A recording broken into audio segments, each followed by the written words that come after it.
It's the final game of Week 20 and the final regular season game for the Lions. And hello, Vernon Adams Jr. He'll be back under center tonight with the Alouettes in town. BC hoping to turn things around, gain a little momentum with the playoffs just around the corner.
VA making his first start in over 11 weeks since August the 1st, and the Lions are hoping he can regain his early MOP season form as they look to wrap up their regular season with a win.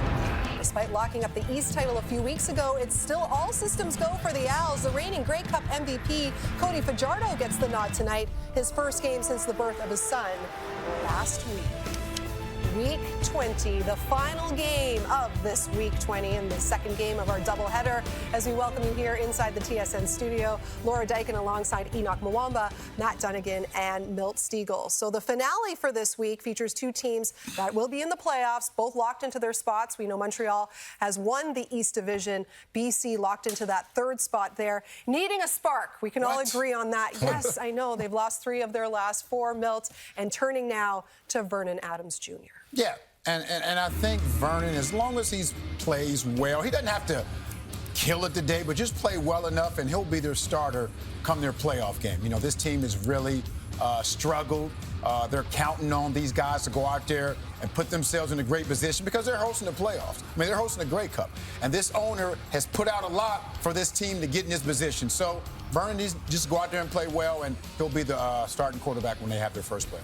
I'm excited to see Vernon come back at the helm. You know, he was 5-3 as a starter this season, and I've been in the locker room with Vernon Adams. He's a guy that can rally the troops.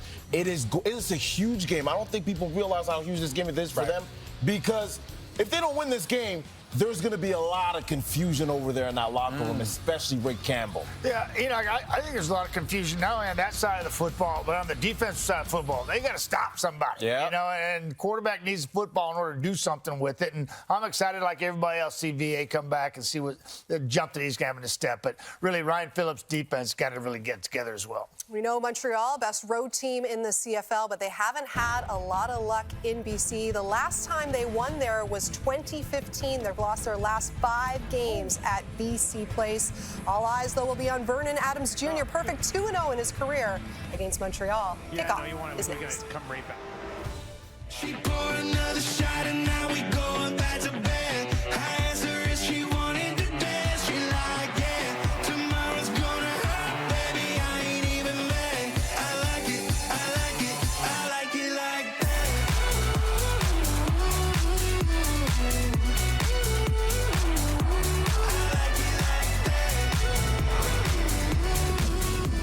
Vancouver, BC. Wonder who he's cheering for tonight. This is your chance to win big thanks to Save On Foods' $1 Million Touchdown to Win. The kickoff is returned for a touchdown. You could win groceries for a year. If 2 are returned, you could also win $1 million. Good luck to you, Peter. And speaking of Vancouver, let's head there where we find Dustin Nielsen and Glenn Suter. It's a cold and gloomy day in Vancouver, which accurately describes both the forecast and the second half of the BC Lions season. The first place Alouettes roll into town, just 1 road loss so far this year. BC making a quarterback change, trying to find some momentum heading into the playoffs. Yeah, 79 days since Vernon Adams has started, but he gets to start tonight. You remember when he started the season, his first 6 games, the BC Lions won 5 of them. and he was averaging well over 300 yards per game passing. He gets the start for BC tonight, and he's going to have to deal with one of the best defensive players, if not the best, in the Canadian Football League, and Tyrese Beverette, who leads all defenders in defensive plays with 128. He is having an absolutely incredible season. Jason Moss, 12-3-1 so far on the year, 6-1-1 versus the West, 6-1-1 on the road. Rick Campbell, good in his career against Montreal, 15-8, 3-4 versus the East this year. They will play Saskatchewan or Winnipeg in the West semifinal. That will be determined in the final week of the season. Final game of the regular season for the BC Lions as they look to get their game on track. Season started with a lot of hope and a lot of success. Fallen off the rails recently. They'll try to get it back and get hot at just the right time. Montreal, a dozen wins already on the season. If they can pick up a road win today, it would set a franchise record for the season. And we are underway at BC Place. Thank you very much for joining us. Short kick here. It's going to drop out of bounds and a flag immediately to start this football game. Yeah, punitive. That's going to be very good field position for Vernon Adams in his Legal first kickoff start out of bounds. in a long time. Montreal. First down, BC. Rick Campbell was very clear that this was not necessarily because Nathan Rourke was the reason for the struggles of the BC Lions, but he wanted to see if the return of Vernon Adams to the starting lineup would give this offense a spark. His last start, they roll into Winnipeg. He's the runaway leader in the MOP conversation. He gets hurt, and the season has fallen apart since. VA gets the ball back today. We'll see what he can do for this offense. They start on their own 50. A deep shot immediately down the field. Holding just inside the 20. How about starting it with a bang into the hands of Justin McInnes? Well, that's a great way to start if you're Vernon Adams. Is Justin McInnes, who had a ton of targets, over 10 on average when Vernon Adams was starting. They go right to Justin McInnes, and he makes a great catch with coverage all over him from Marc-Antoine Dequoy, the safety. 43 yards to McInnes. What a catch. What a way to start this game inside the red zone for the first time today. Adams bouncing around the pocket, sends one to the corner, and that is incomplete. No flags on the play. He was looking for Eberhardt, who was looking for a flag, but not going to get it. Yeah, Lorenzo Burns, the rookie, was in coverage on the outside there. This was Eberhardt right inside of the number 2 receiver. He's almost offside, has to restart. And I think Vernon Adams just trying to throw this out the back of the end zone. That was, to me, a no call just because it wasn't catchable. A little bit of push and shoving going on, but that ball was out of the back of the end zone. Red zone struggles for the Lions so far this season. Can they change that here? Alouettes are going to bring a little bit of pressure. VA feels it, dumps it off, and that's down inside the 5 for a first down into the hands of Keon Hatcher. Wow, how'd he get it in there? I mean, that was a risky throw with the pressure around Vernon Adams starting to collapse that pocket. A little bit of pressure off the edge that was delayed for a second, and that was the second that he needed to get it to Hatcher. And he fits it in a tight window. BC Lions offense hit and miss recently. This place will erupt if they can punch one in just a couple minutes into the football game. First and goal from the Montreal 3 for Adams. Dumps it off to his running back, trying to push it ahead. Alouettes defense holds strong against Stanback. Jarrell Broxton and Kent Perkins have to have a big game here tonight and will have to play well in the playoffs for this team to be successful, especially up against Eddie Emma Berglund for the Montreal Alouettes. He's having an outstanding season. And there's a receiving core, 2,000-yard guys. William Stanback and Justin McInnes leading the league in receptions, has a big one already tonight. Yeah, that puts him over 1,400 yards on the season. Second and goal for the Montreal 2. Vernon Adams will look to do it himself. Touchdown BC. Adams gets home. He's fired up. Lions lead. Vernon Adams has been such a great pro throughout this process, trying to do everything he can to support Nathan Rourke as he started. Had some ups and downs from that position, clearly, but can't script a better start from the coaching staff for sure for Vernon Adams to sling it deep in the very first play to Justin McInnis. We probably shouldn't have been surprised by that, considering their connection prior to his injury. Adams and McInnis were lighting the league on fire. Sean White out for one more for the Lions to make it a 7-0 lead here just 3 minutes in. That is up, that is through, and great start for the home side. A 5-play, 60-yard drive that took less than 3 minutes, and it's finished by QB1.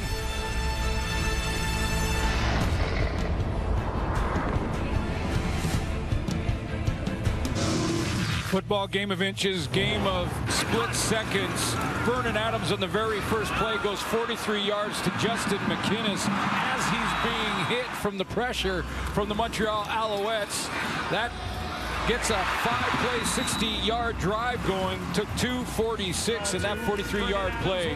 What a start for Vernon Adams. And considering it's been over 70 days since he's had the start, to go out and do that on your first drive must just boost. Not that he's lacking in confidence, but it must just make you feel so good. No question. Recognizing the blitz, knowing he couldn't block it, and getting into his deep receiver. Fletcher on the return. A nice burst just outside the 35 before the tackle is made. And there's a look at Cody Fajardo. Did not start last week versus Ottawa. A win for the Alouettes. They're 12th on this season, but Fajardo will start. How much he plays, still a little bit up in the air. Jason Moss said we will see Davis Alexander in this one as well. Both these teams cannot improve their playoff position. The Lions are going to be third in the West, and the Montreal Alouettes first in the East Division. Following up a Grey Cup season with an outstanding regular season as well. And they hope to be back here in mid-November for the Grey Cup. Chance to defend. Hand it off here to Thomas Erlington. A short pickup on first down for this Montreal offense. Most consistent up front's been Pierre-Olivier Lestage, who's played that left guard position at an all-star level all season long. And we won't see Walter Fletcher in the backfield. The chance for Jason Moss to get some more playing time for Sean Thomas Erlington. We will see Fletcher back in the playoff game. Just a couple of yards on that first down, so it's a 2nd and 8 for Fajardo. 3 options out to his right. There's a flag as he throws, and that is close to the first down marker as he goes to Cole Speaker for the first time today. Let's see what this flag is. Talking to both coaches. Offside, Montreal number 85. 5-yard penalty, remains 2nd down. Both these coaches, you know, had a chance or have a chance here to basically rest some players if they wanted to, and both really didn't want to. There's their receiver at the top, I believe. Well, actually at the bottom as well. Both offside, but Jason Moss will. Austin Mack's not playing. Walter Fletcher's not playing. A couple guys on defense. 2nd and 13 for Fajardo, goes underneath, and that's pushed ahead. Charleston Rambo not near enough, and we've got an injured player back inside the 25. Josh Donovan, the right tackle, and he's holding his left knee. You can see that look on Jason Moss' face. He is not happy at all. His Alouettes trail 7-0. Will step away as they take a look at the big offensive lineman for Montreal. This does not look good for Josh Donovan, who is limping off. The right tackle right at the top of your screen. It looks like his leg just sort of jams in the turf. One-on-one on the edge, and right there, that left leg, you reach for it almost immediately. Need some assistance getting off the field. Tough for the Montreal Alouettes, whose only goal really in this game is to come out of it healthy. And early here, you lose your right tackle, second-year man out of Arizona.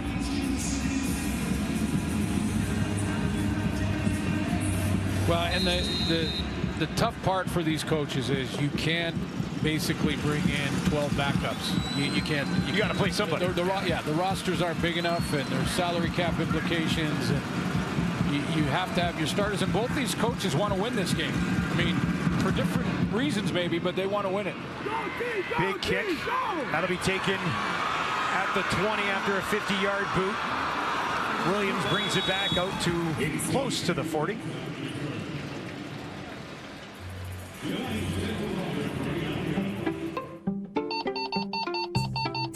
Shop over 1,000 new deals every week at Canadian Tire. 57 yards passing for Vernon Adams on that first drive. Just 3 attempts, completed 2 of them. 1 to McInnes, 1 to Hatcher. Interested to see him and Hatcher get back up to speed too, because Hatcher very briefly played with VA before his injury, after Hatcher returned from an injury of his own. So some chemistry still to be put together there this season. They'll hand it off. Good carry just outside the 45 in the hands of Stanback.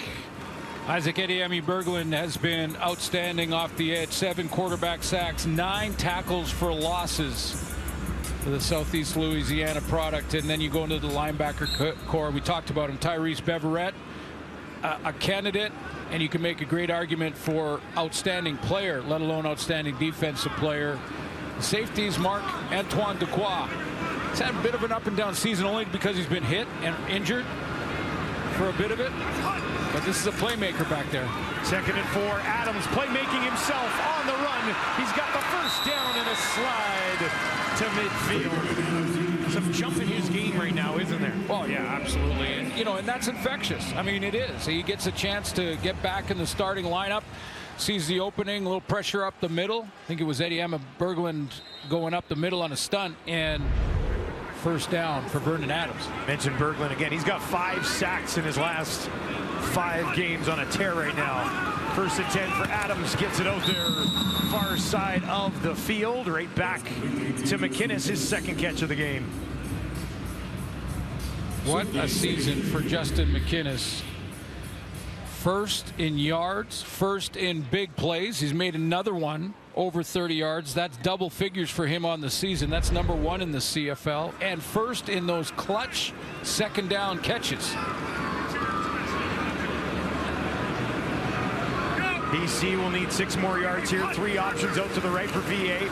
Looks to his left, throws to his left. Flags on the play as he tried to drop it over the shoulder of Stanback with Beverett in coverage. Offside, BC number 13. Penalties declined. It's 3rd down. That was Alexander Hollins who was offside. Alouettes will decline it, and this will force BC to kick it away. When you have, I mentioned sort of 2 different reasons these coaches want to win this game. One for Rick Campbell is to get back on track. I mean, this team has been wobbly over the last month. That's being fair, or more than fair. It's not. This team has not played well in Vancouver. And for Jason Moss, he wants to maintain the standard. This team has a standard. This is a 12-win team, 1st place in the East. Long time since they've done that. He wants to maintain that standard and keep that foot on the gas if you're Jason Moss on a rainy day in Vancouver.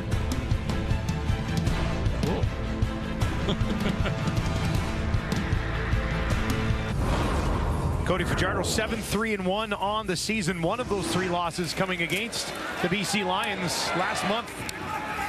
Yeah, interesting offense when you don't really have a 1,000-yard receiver in this offense. You don't have a 1,000-yard running back, and yet you've got 3 receivers over 700. You've got real balance, and Cody Fajardo making those explosion plays. Number 1 team in the league with the explosions at 34 on the season. This drive will start on their own 16, and they'll start it on the ground, right up the middle, pushing it ahead. Decent pickup The rush attack on first down. Let's take a look at this BC defense today. A couple weeks ago, Matthew Betts had a 70-yard interception for a touchdown. Don't say that often about defensive linemen, but he caught a little screen pass and away he went. TJ Lee has been a real bright spot since moving down to linebacker in a big, big way. Talked to Ryan Phillips about Christophe Bellew. Says that tons of upside potential. They love him as a starter at safety, but he's got to start making plays back there, especially against the explosions. 26th overall pick in this past draft. We're back on the ground with Sean Thomas Erlington, and he is stopped. No gain, maybe even a loss of a couple yards on the play. And that'll be a second straight 2-0 for the Montreal Alouettes. Yeah, you heard Matt Dunnigan talk about in the pregame show about that it's not necessarily just Nathan Rourke's fault that this team has got to make some changes and play differently and play better. And defense is where that starts. Get the ball back to give your quarterback, whomever it is starting, more opportunities, more chances to put drives together. And Ryan Phillips, we had a great conversation with him this week about how much pressure he's putting on his defense to play better. Matthew Betts started that. Gary Peters came in to help him finish it.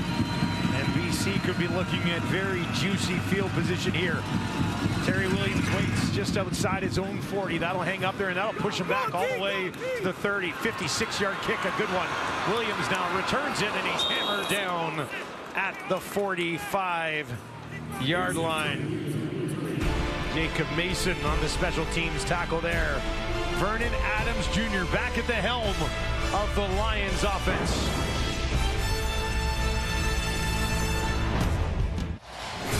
Vernon Adams Jr. was off to a sensational start. Look at that, projected over 5,500 yards. He has not started in 79 days. For more on that journey, let's send it down to Farhan Lalji. Guys, I had a chance to talk to VA about the situation, and he admitted to me this has been very difficult for him. He goes back to 2022, and he came in midseason and filled in for Nathan Rourke. And when Rourke came back for the playoffs, it was palpable, the energy around the team. They wanted him back. He understood at that moment that was Nathan's team, and he felt that this year, this is his team. So he was very surprised that when they brought in Rourke, they weren't committing to making him the starting quarterback again once he got healthy. He said that really, really impacted his confidence. He felt he should have been treated the same way this year that Rourke was in 2022. As for some of the receivers, I did have a chance to talk to Keon Hatcher and Justin McInnes about it. They also concurred. They know how good Nathan is. They understand the organization wanting to bring him back, but they also believed that VA should have been handled a little bit differently, and that it did impact the locker room to a point. It seemed like he handled the situation extremely well. Fakes a handoff here, under pressure, dumps it off. Good tackle made right at the line of scrimmage. Well, it's an interesting discussion because there wasn't really a decision to be made, as Farhan mentioned, when Vernon Adams was actually injured when Nathan Rourke signed. In fact, Nathan Rourke basically had one practice with the first team before he played that first game against Winnipeg, which was obviously a very tough opponent. So there was no decision really to be made at that point. They got Nathan Rourke back. He was going to start because Vernon Adams was hurt. But as Farhan mentioned, when he became healthy a couple of games later, that's when, the discussion began. Adams on the run to his right, little slip. Now throws it down the field, and he's got a first down. Hatcher hauls it in, his second catch of the game. And I will say this, when you talk about Rick Campbell and how he's been managing this, he said at the very beginning when Rourke signed that he'd want Vernon Adams as being a big part of this team. Vernon did replace Nathan Rourke for a couple of games ago. Didn't have a lot of success. Adams again down the field, lays it out there, got to the back to the end zone, touchdown!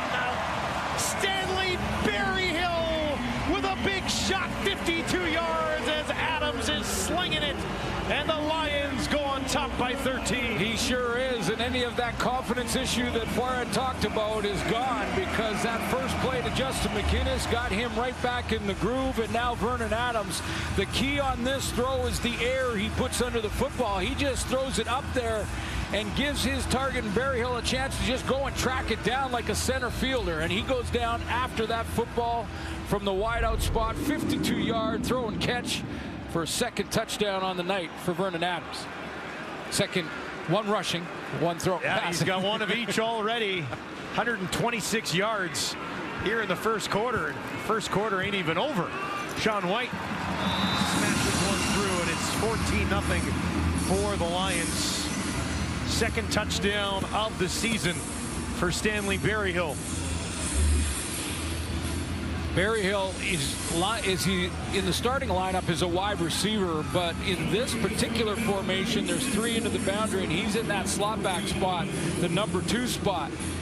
He gets the one-on-one that he wanted. Inside leverage on that deep post, and Vernon Adams puts air under that football, lets him track it down. And you know, throughout all of this discussion on the quarterbacks, that quarterback room has been solid, and both those guys, Vernon Adams and Nathan Rourke, have treated all of this as true pros and team guys first. 3 plays, all that was needed. 65 yards with the 52-yard strike to Berryhill. 15th passing touchdown of the season for Adams, and he's had a tremendous start so far here tonight.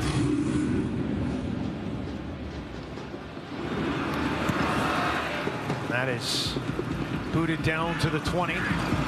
Letcher takes it there. Can he find some space along the near sideline? Not much. Takes it all the way back out to about the 42 on the return.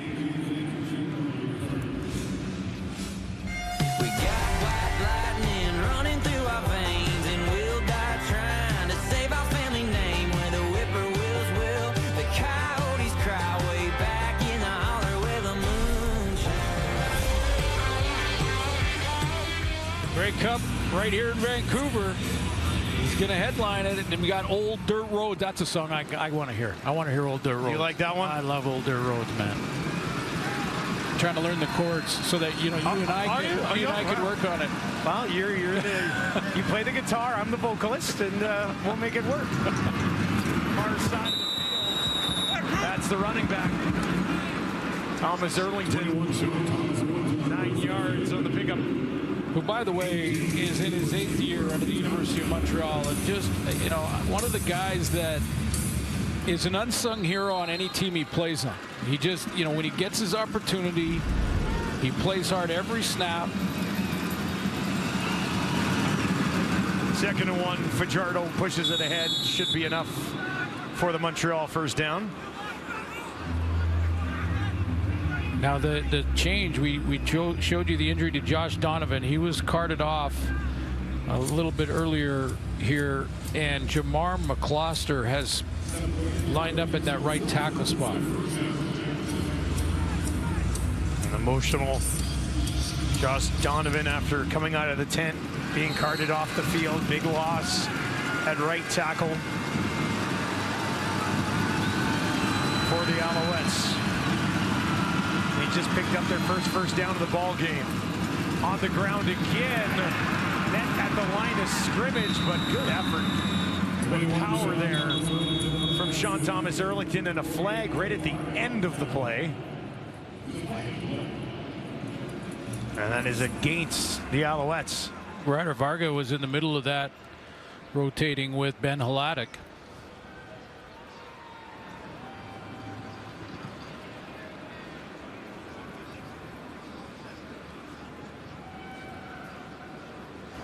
Major foul, unnecessary roughness. Montreal number 66.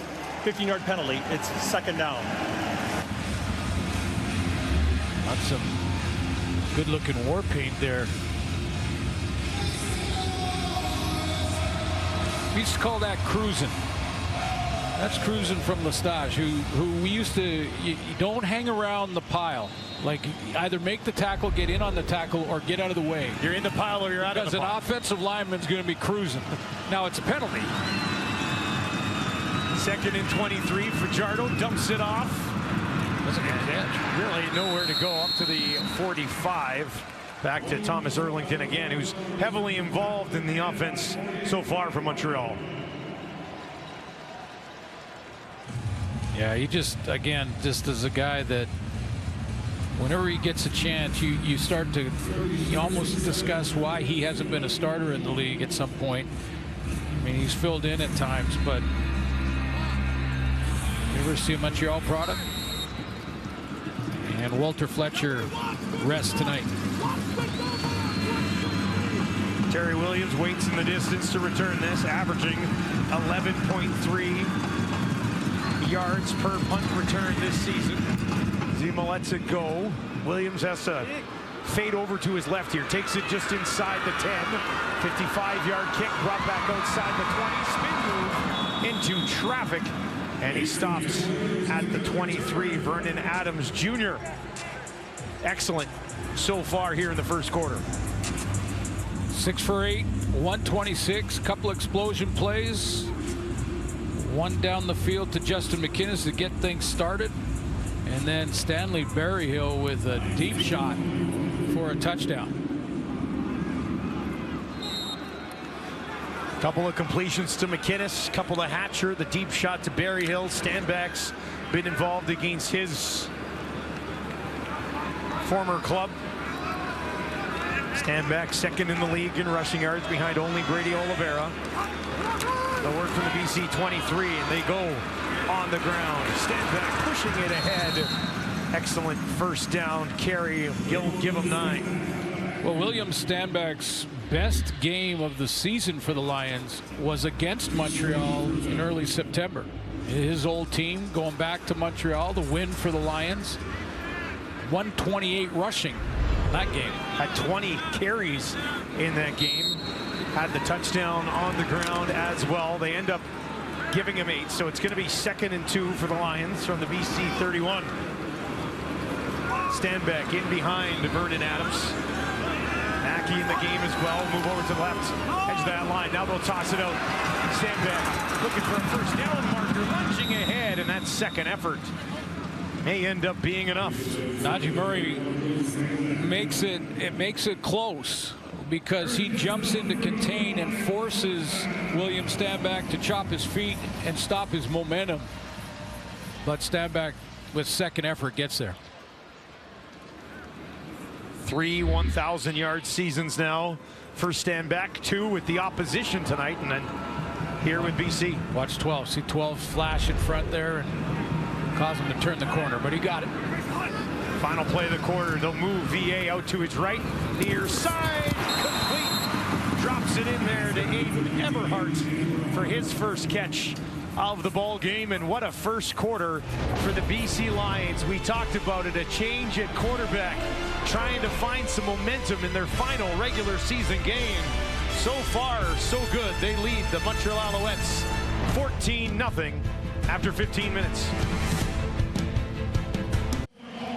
Welcome back to BC Place, where a ceremony was held earlier today for the 2024 class of the BC Football Hall of Fame. And I think it's safe to say that I am definitely the third wheel on the broadcast today, as Glenn Suter getting there. This is a nice jacket they gave you, Suits. Yeah, real cool jacket, cool event. And, you know, it's to support the legacy of the late Bob Ackles, Scott Ackles, in charge of the proceedings there. It was outstanding. It was a great honor. But football is the ultimate team sport. And, you know, so there's a whole bunch of people that are involved in something like this, and I go back to my high school coach Earl Henderson, who was such a father figure and mentor for me. A couple of teammates I want to mention. One is Ron Barker, who's battling some medical issues, was one of my #1 receivers in high school. So the journey was great. I know Farhan has enjoyed it. Probably we can't thank them all, can we, Farhan? But it's there's a lot of people involved. No, and I'm glad you mentioned Earl, because my old high school coach Alex Reed is also battling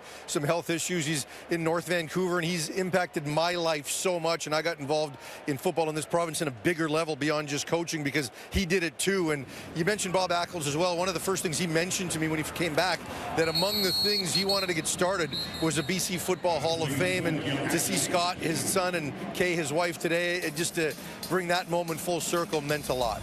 Congrats to Farhan, who goes in as a builder into the Hall of Fame. Matching jackets for the boys. Yeah, it's such a weird feeling in some ways when it is the ultimate team game, and yet these are sort of individual achievements, and I get it, and it's been such a great honor. But so many teammates were actually in attendance tonight from both football and beer league hockey. Yes, beer league hockey, guys.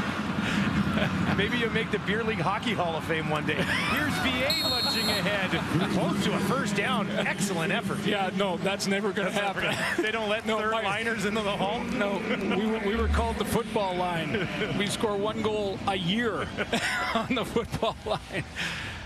But great teammates, and wanted to mention one of the great receivers I had in high school who's still battling and battling some medical issues. Ron Barker, thinking about you, brother. Adams has 15 yards on the ground, 141 through the air. And give him some more. Finds Hollins up at the 50. Who's eventually forced out of bounds by Beverette. 6 yards for Hollins.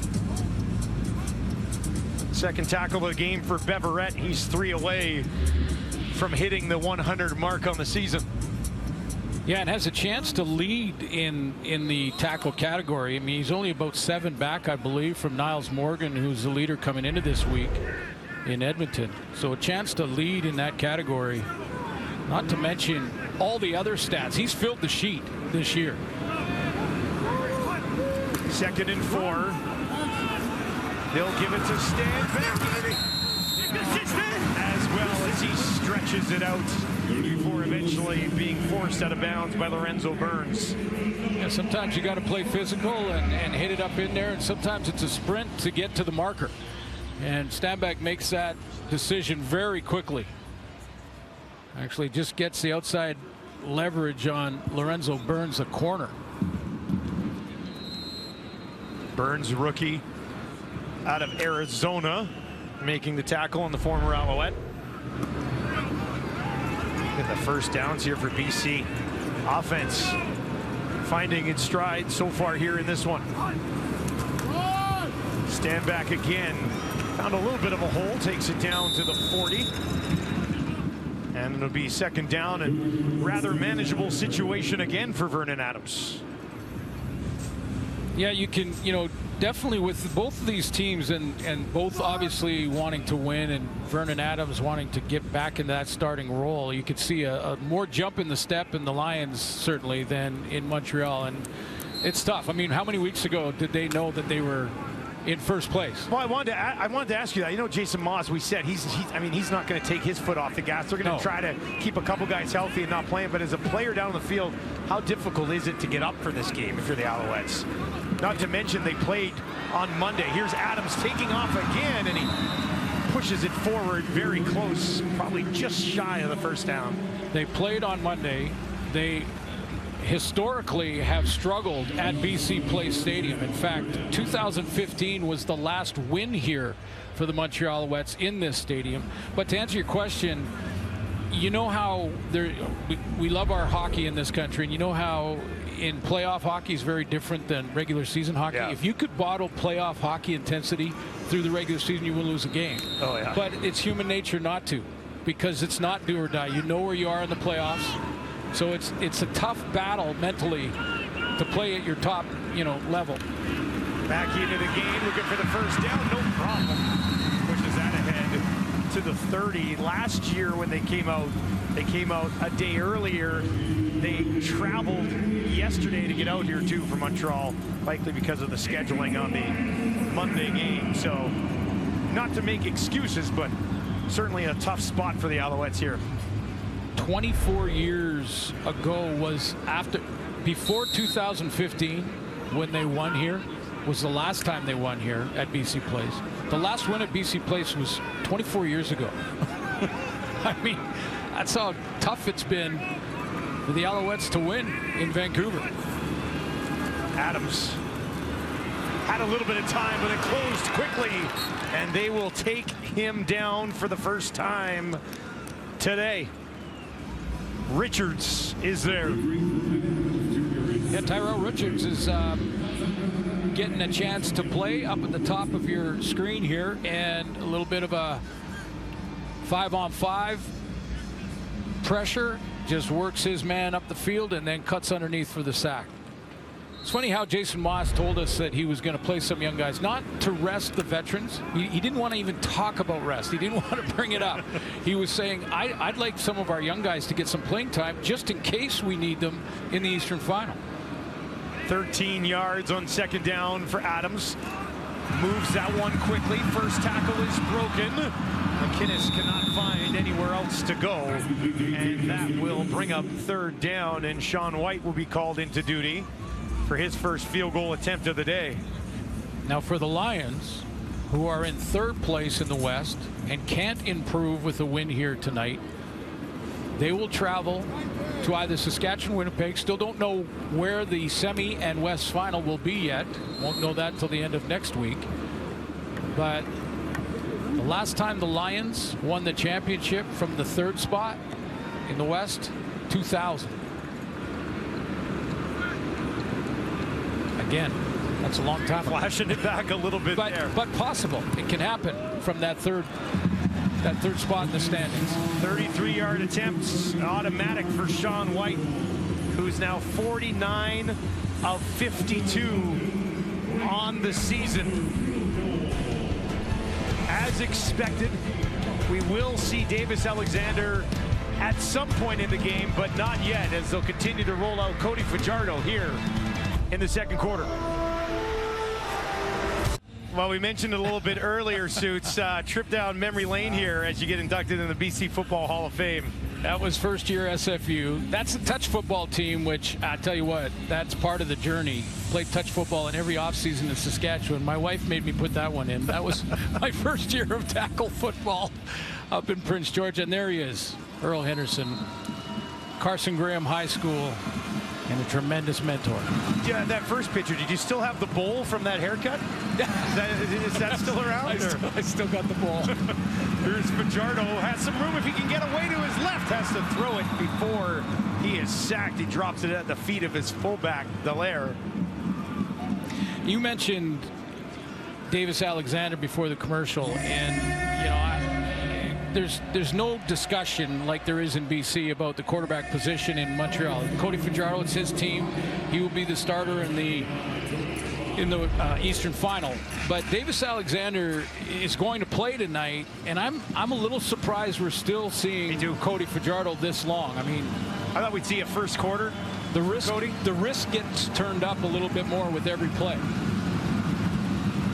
Fajardo here, pressured from behind, and he is hit. Matthew Betts has his second sack of his shortened season. And this is exactly what I'm talking about. He comes up from the right side of the defensive formation, up and around. Great hands to knock down the hands of the blocking on the outside. But this is what I mean, a hit from the blind side, from the backside on Cody Fajardo. And I get Jason Moss wanting to have him play a little bit, you know, so he's not too rusty, having to wait a couple of weeks once the playoffs start. It'll be 3 weeks. I mean, they play. Montreal has one more game in the regular season. Well, and it's against Winnipeg next week, and that'll be a big game for Winnipeg. 49-yard kick into the hands of the returner out at the 35. And they'll eventually drive him back. Nowhere to go for Terry Williams. Cody Fajardo, and this may be the last we've seen of him. Got to be careful with that guy. Put him in a bubble wrap until the postseason.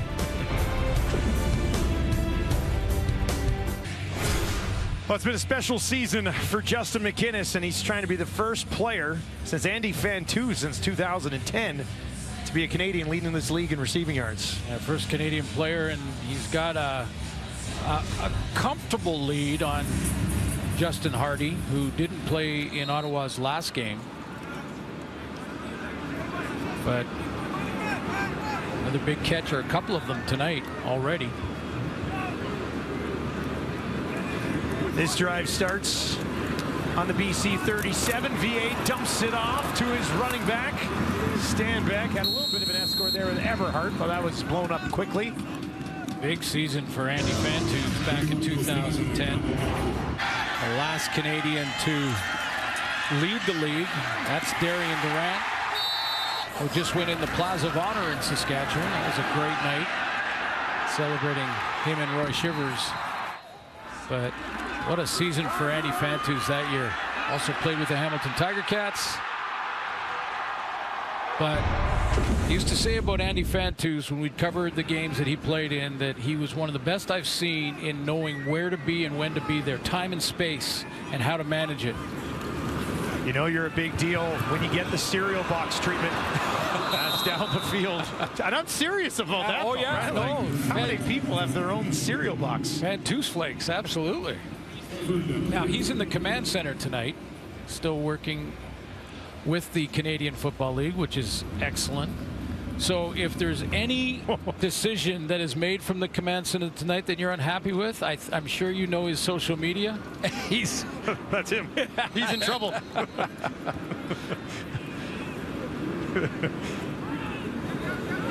3rd and 4. BC will kick it away. Low snap. Flintoff grabs it. Smashes it down to Letcher, who is waiting. Just outside the 15. Letcher trying to stretch it out on the far side. Makes the corner. Runs out of a little bit of room, but look at that. Picks his way all the way up beyond the 45. Nice return there from Letcher. Hey, that guy reminds me of somebody. Lead singer Nickelback in the owner's suite. Yes, sir. On my to-watch list. Yeah, and have you started? Because I'm holding off. I'm going to wait, but I'm going to binge it. I've watched all 4 episodes. I have to tell you, the 4th episode of The Penguins, one of the best episodes of TV I've seen in a long time. So check it out. Good show. Leon Crave. Here's Fajardo still in the game. Dumps it off. They've got a first down on the far side of the field.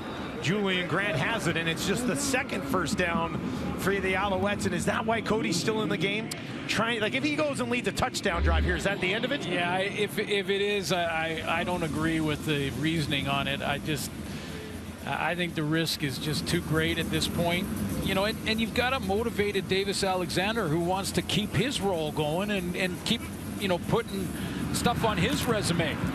Well, I was talking about this game earlier in the week, and I said, when we get to see Davis, that guy's still got a lot to prove.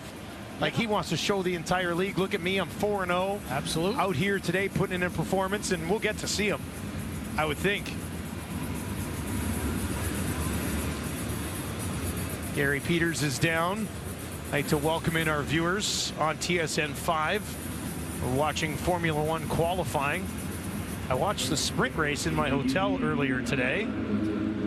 Obviously missed everything after that, but fun sprint race today. Max Verstappen picking up the victory. I know you were eating seafood. Tell me you were in Vancouver eating seafood while you were doing it. I was not. Okay. I'm gonna make that happen at some point. Certainly the Lions do not want to lose their veteran defensive back in Gary Peters, but it looks like he'll be okay. Little pep talk to the teammates as he heads over the sideline. But that's one thing. The reasoning for Jason Moss is he's an intense guy, wants to keep their standard. He wants to walk it like he talked. He's told them all week, we're going to go to play to win in Vancouver. That's it. So that's why Cody's still out there. But the BC Lion defense has got to start to play better. Yes, they do. And if they want to have any shot and not be just one and done in the playoffs, this defensive unit that has some star players, I mean, that's TJ Lee you're looking at. Veteran playmakers on defense in the league. Matthew Betts is another one. Tahema has had a good season. They haven't played consistently enough, and Ryan Phillips wants to see better. First down from the BC 47. Fajardo has a man wide open, far side of the field, gives it to Sneed down the far sideline, where Rugamba eventually tracks him down, but this is the best that the Montreal offense has looked so far tonight. Yeah, great call by Jason Moss to go right in the spot where Gary Peters lines up. You saw him go off. He's got to wait at least 3 plays, so there were a little shuffling in the secondary from the Lions, and they go right into that short side where Gary Peters usually plays corner.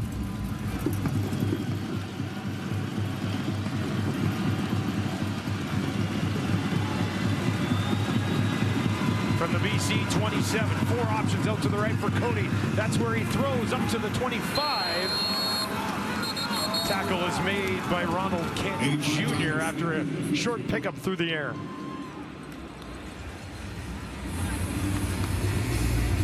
Again, for the record, though, Cody Fajardo's been on the field too long for me. And a good drive, and this will be positive, and it's probably his last. End of the half, close, coming near anyway, so. Yeah.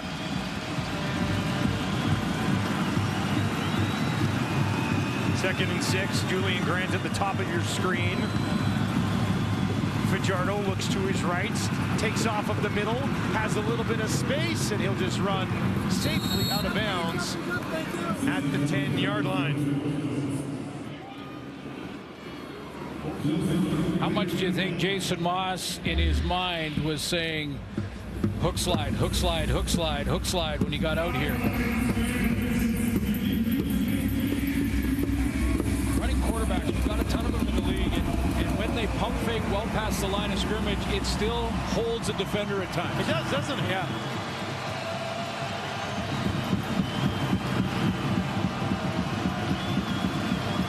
They'll work from the BC Lions 10, trying to get on the board for the first time today. Fajardo, far side, down to the 5, trying to push it towards the end zone. Not going to happen with Julian Grant.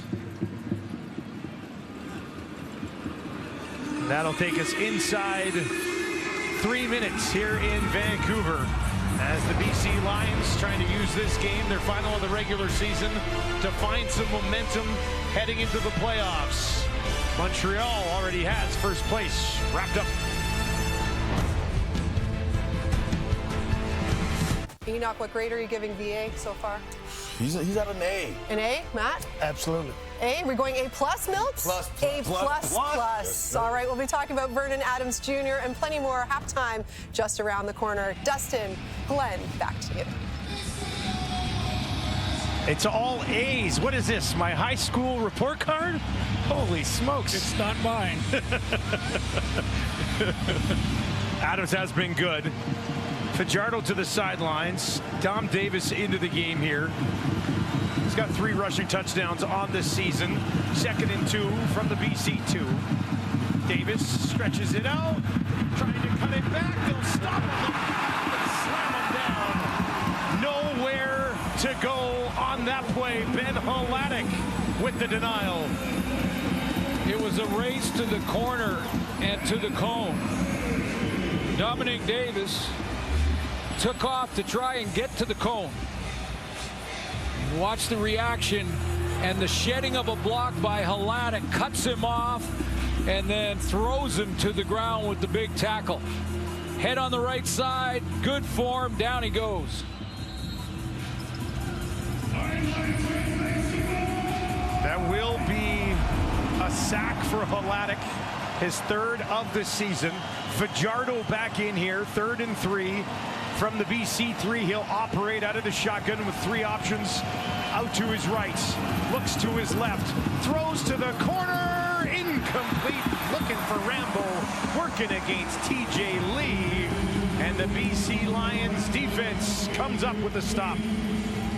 Trying to do a wheel route to Rambo from that 2 spot. The wheel goes out and then right down the sideline in the end zone. So here's the outcut from Rambo, and then the throw is ball's already in the air. It's just a little bit too far and to the outside. Rambo, even if he catches this, I believe he might be on the white stripe. Just out of his reach, but well covered by TJ Lee. So the Lions get the ball back here with just over 2 minutes to work. Montreal comes up empty. VA stands in his own end zone and flags on the play pretty much before that ball was even snapped. Yeah, usually they don't blow it dead unless it's offense moving first. Procedure. Yep. BC number 64. Half the distance to goal. Remains first down. To the left guard, Woodruff.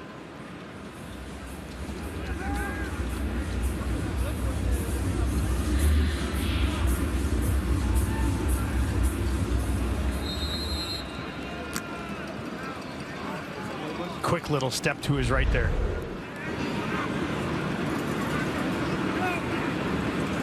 Back him up a bit. 1st and 11. Adams down the field, over the middle, and hauling it in again is McInnes, his 4th of the game. He's caught all 4 balls thrown in his direction. McInnes is running that bender route that was so successful for them early in the season, and this is again Marc-Antoine Dequoy. Last year made that play. In fact, he usually made the play on the ball last year. He's a little bit late coming out of his break there, or else he might have had a shot at it. 76 first half yards for McInnes. Adams under pressure on the run to his right. Great throw just outside the 40 as he goes to Eberhardt in a tight window. And a gutsy throw against the flow. Vernon Adams is feeling it, jumps up in the pocket, climbs in there, and then to his right, throws back against the flow and fits it in. He might be working on an A+. The A's might not be enough. He's got a 200-yard first half, 13 of 16 for 203 and a touchdown, rushing touchdown as well.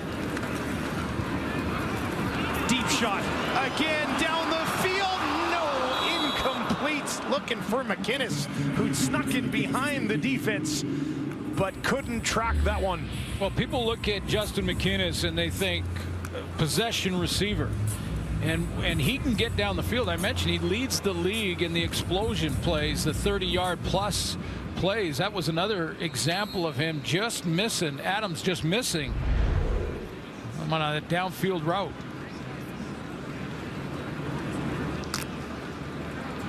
This feels like that early season BC offense that did not hesitate to put the ball deep down the field. Adams has done it multiple times so far today. 2nd and 10.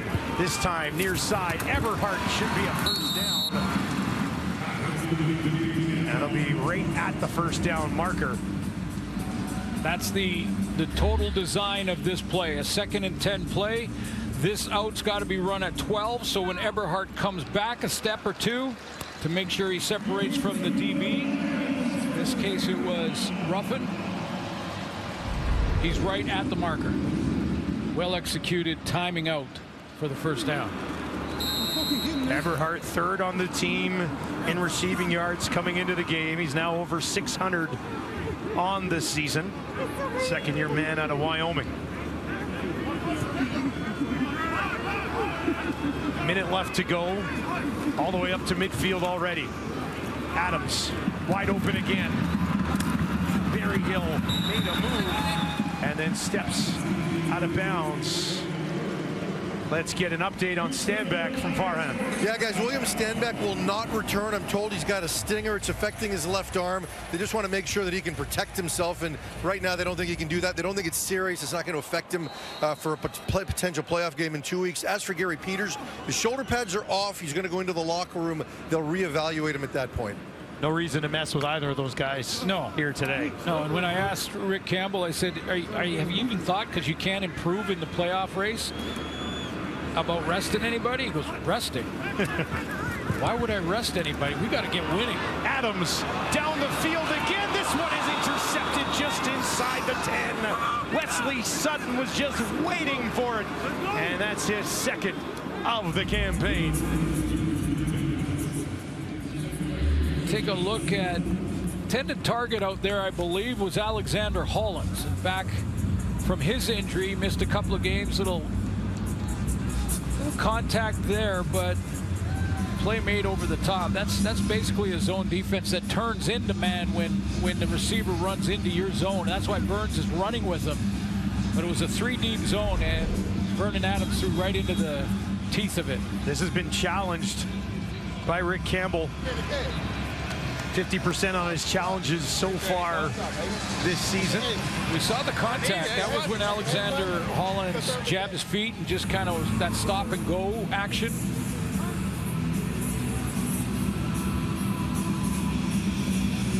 And he becomes the intended target. BC is challenging the previous play for defensive pass interference. The play will be reviewed. Because that would have been upgraded. If they did throw a flag for that, it would have been upgraded to pass interference. That was illegal contact, but became the intended receiver. So we'll take a look at it again. Here's Alexander Hollins. They're going to go deep in the playoffs. They need Hollins to come up big and be a big play guy down the field. Hollins. Basically, you're looking at Lorenzo Burns saying that he contacted him past 5 yards. Yeah, on the jab step there, yeah. Okay, Andy. He was a receiver. Does that influence anything? No, it won't. It won't. I don't even want to suggest that because fans will take that and run with it. Wesley Sutton, nothing to do with it. He was just waiting for this ball to come down to him just inside the 10, but he'll watch on and see if his second interception of the season is going to be taken off the board.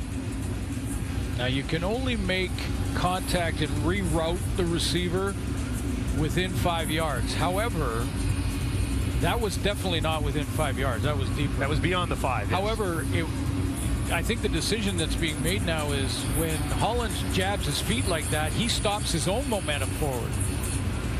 Okay. All right. Let's get the ruling. After review by the command center, the ruling on the field stands.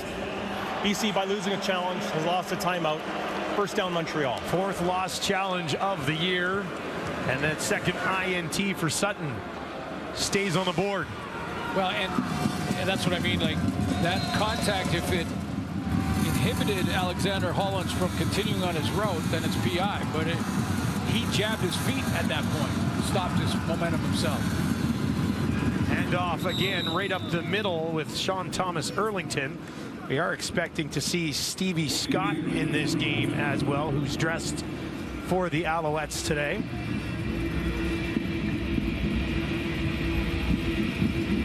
And they'll give him a first down. At least going the first half, isn't he?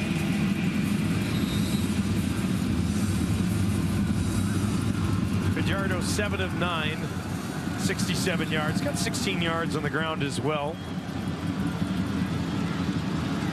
Works from his own 18 late in the first half. His team down by 17.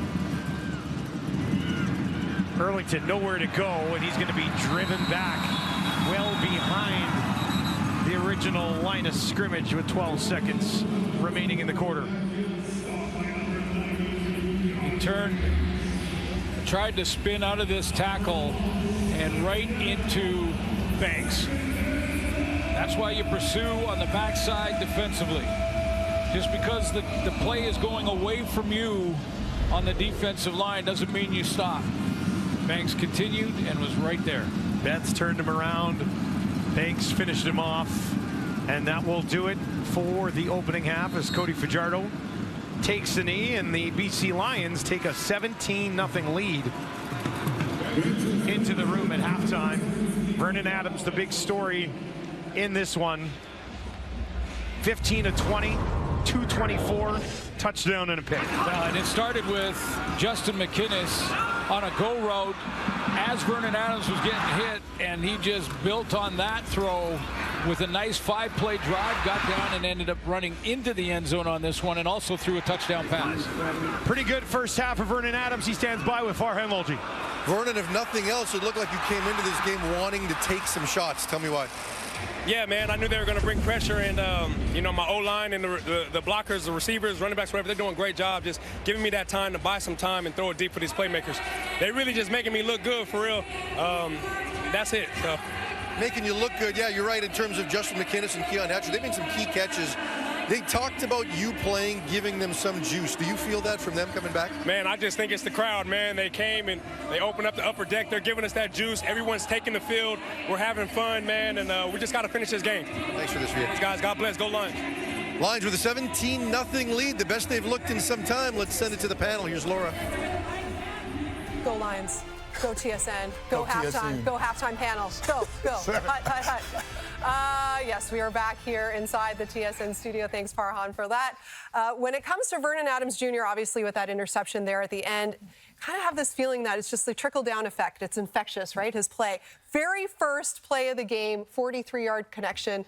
Then the Alouettes go back-to-back 2-and-out there. So we're kind of seeing a totally different Lions team than what we've seen as of late. Maddie, do you think this is VA's team now going forward? Is there any way he doesn't start November the 2nd? Wow, a lot going on with that question right there. There is. And there's a lot going on in my head when I watch him play and watch this football team respond to him underneath the center. Yeah, VA has sparked this football team. They're playing better defensively, and I love the thought process with Jordan McSimic going deep on the first play. You know he's been chomping at the bit to get out there. He's got fresh legs. He looks like he's 20 years old out there, running around making things happen. To answer your last question, Laura, yeah, I think this is his football team. You can't go backwards here. Your football team's looking for a spark. They have spark. They're playing with a little hop in their step. You move forward with VA. I mean, he looks rejuvenated. He looks refreshed. He looks like he's taking time off the field with his team, but he looks like he's been playing with this team this whole time. I mean, he looked like he understood the offense. He had a great feel for it. When pressure was coming to him, he avoided it. Like you said, Maddie, he looked even younger. Fresh legs. But the confidence is one of those intangibles that is absolutely infectious to what you said as well, Laura. But this is going throughout the whole team, including the defense. And this team is looking completely different and ready for the playoffs, Milt. Yeah, it's been truly amazing what he's been able to do. I think, Laura, you said his last touchdown pass was July 21st, I think. And correct. He's thrown basically 7 passes in the last 8 games. And as you mentioned, everyone is feeding off of this. You got to ask yourself, like, why are they able to play so well now? Where was this before VA came back? But it's good for this team. They're getting it done. They want to go into the playoffs with some momentum. They know that they're going to be playing in Winnipeg, Saskatchewan. We know what those environments are like. But right now, I think it's safe to say they have their guy, and it's Vernon Adams. And I guarantee you he's happy about what's going on right now. And this is their final game of the regular season, a bye next week. Is that kind of coming at the wrong time now? I mean, look, all you wanted to see is a quarterback behind center that can rally the team and that looks good, and VA's doing that right now. So, yes, might be a wrong time because you still want to get as many reps as possible, but this is a step in the right direction, and they're doing a good job of that right now. All I know is looking from week 7 onward, this has been a very inconsistent football team, right? They need some consistency, and certainly from behind the center, you should be able to get that with Vernon Adams because he's a more experienced quarterback than Nathan Rourke right now. But this team has struggled. And before they went to Nathan Rourke, you got to remember that VA was struggling as well, and this team had lost a little bit of their mojo. And then Rourke came in, the whole dynamic of that football team changed completely, and it hasn't been the same. Tonight, they look like the BC Lions when they start out this football season through the first 6 weeks. Yep, losers of 3 of their last 4. We know they're locked into 3rd, and all they can do next week is wait and see if it'll be Winnipeg they'll be going to or Saskatchewan on November 2nd for that Western semifinal. Pitching a shutout here in the first half. Talking about how she live on the east side. Windows down, the radio on blast. I like it like that. Ooh, baby, there's something special about the way that you move, baby. I like it like that. She poured another shot and now we going back to bed. I asked her if she wanted to dance. She like it. Our first game of today's doubleheader featured the Red Blacks and the Argos, the battle for 2nd place in the East. Here in the 2nd quarter, it's Chad Kelly to a wide-open Mackay Polk. 47-yard touchdown. Kelly had a season-high 3 touchdown passes in this one. Also rushed for 1 as Toronto looking to secure home field in the Eastern semifinal. The Red Blacks, though, cue the comeback. Put up 25 points in the 4th quarter to make it a game, but with 18 seconds left, there goes Drew Brown.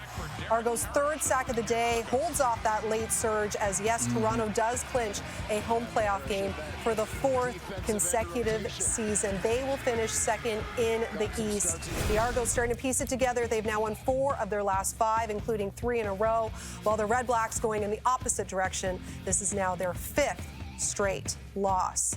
And, you know, we look at how this one ended. but did it take away? No. No. Okay. Okay, Milt, go ahead. No, Ottawa still lost, and as I say, you don't almost win. That's like saying I'm almost pregnant. That doesn't exist. So the storyline, of course, is the play of Chad Kelly, and he's really starting to shape into form. This is what we saw last year, besides, of course, the East Final. But this is the Chad Kelly that the Argos are excited about, because we know what that defense can do, and if they can put this all together, as I mentioned during the game, they're going to be a challenge to anyone they play against. Kudos to Ryan Dinwiddie calling another game that is balanced in the attack, taking some pressure off his offensive line and helping out the young quarterback. Bill, you mentioned it. The MOP season he had last year was outstanding, and he just froze in the East Final. Right, and up until we see him in that situation again, all this stuff is fodder, because he's got to put up, and when that game comes around, and he's been doing it lately with a balanced attack, and I love what Ryan Dinwiddie's doing today. 35 runs, 26 passes. To me, that's an incredible balance in the Canadian Football League. And you talk about this season. It's one of those unusual seasons for the Toronto Argonauts, and Chad Kelly was one of the main reasons. But again, to Milt, to your point, he came back, and now he looks like he's been there the whole time. Best game of the season for him, 331 yards passing. I mentioned 4 total touchdowns. More importantly, though, back-to-back games now without throwing an interception. One more have to go in Week 20. It's the BC Lions up 17-zip over the defending champs.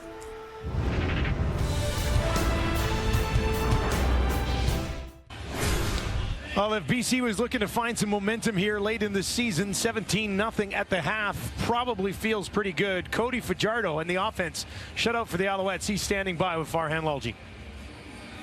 Cody, the offense has been operating at a high level all season when you've been healthy, but just what happened in that first half? Too many second and longs. And when I say second and long, second and 15, can't do that versus a good defense. So took too many penalties. We got to clean some things up, but I feel really confident in what we talked about in halftime, coming out here and playing good football. I know Davis is going to play the second half, and Coach Moss has talked a lot about the standard. When there's nothing at stake, you got to flight in a few hours to get back. How tough is it to live that? Oh, it's frustrating for me because you want to play the whole game once you get in there.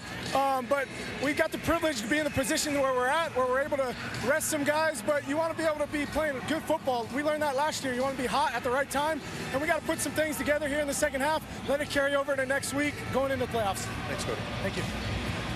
And congrats to Cody and a new family member, and one of the reasons he missed the last game. But yeah, I would add to that thought from Cody Fajardo on the privilege to host these final, the earned privilege. Yep. Because this is a 12-win team, best record in the Canadian Football League.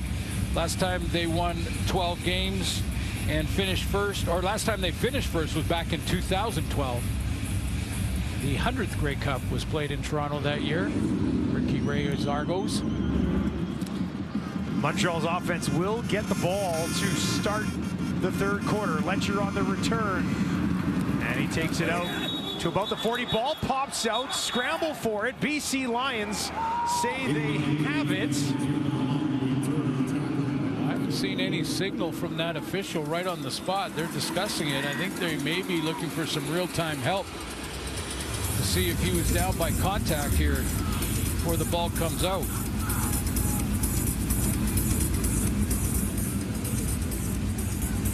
Boy, tough to tell from that angle, but it looked like the ball.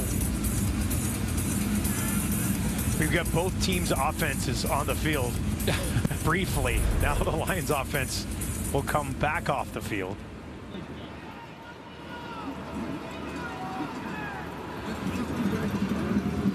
And it will be Montreal ball.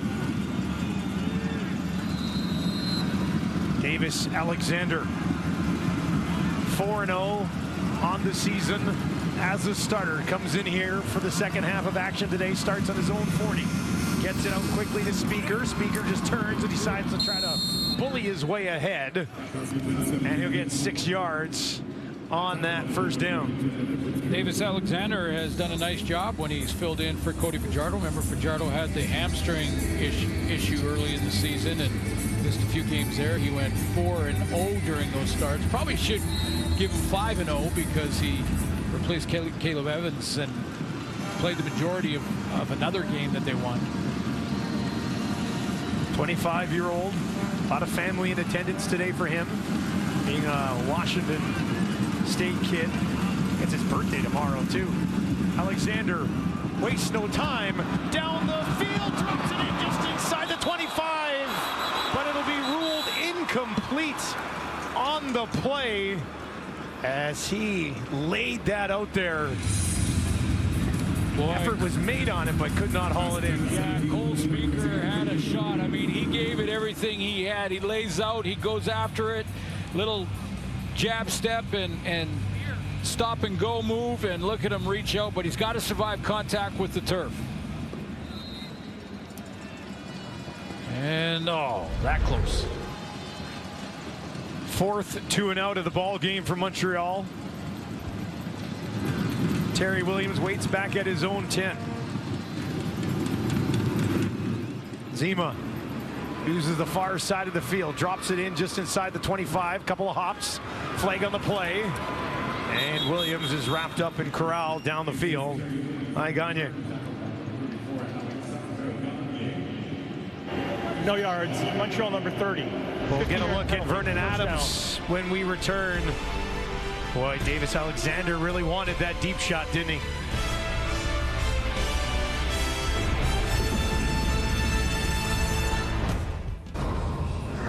Well, Justin McInnis picking right up where he left off with Vernon Adams Jr. Yeah, off to that great start. Then there was a bit of a lull, and, you know, we should mention that he bounced back from that lull last week in the Lions game against Saskatchewan. It was a loss. The offense didn't look great, but Justin McInnis had 119 yards receiving, and Nathan Rourke started in that game just to... He's catching his stride again at the right time. Adams completed 75% of his first half pass attempts, 224 yards, and dumps this one off. Whoa! Big hit on the far side. That ball popped out, whistles went. It was Hatcher who was upended.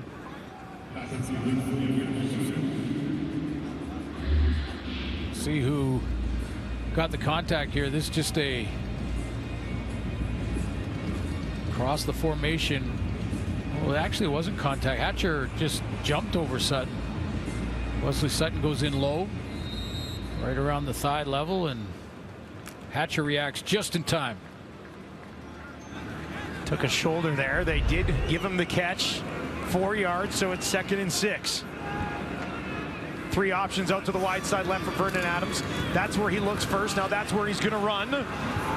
Under pressure, just throws it away with his left hand, out of bounds, and that will bring up 3rd down. Yeah, got on the run there and actually switched hands. Eyes downfield, great slow motion shot of Vernon Adams, and watch him switch hands here. Little stutter stat, and then he was just throwing it out of bounds deliberately, but he wasn't far off that receiver. If he was wide open, he would have thrown it to him with his left hand. Canton Arcou was forcing him out of bounds. I don't know if you saw in the background when he was running away. It looked like Adeyemi Berglund came up a little bit lame. He's chatting with one of the athletic therapists on the Montreal sideline as we speak. Flintoff smashes it away. Letcher takes it at the 35, a 41-yard kick. Gets back up to about the 45 before T.J. Lee tracks him down.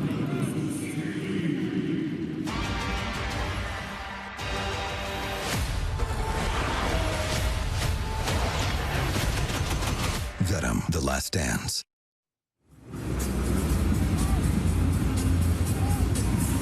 Another look at Davis Alexander in this Montreal offense, and he is impressed when given an opportunity so far this season. In fact, with their backups the last 2 years, they're 7-0.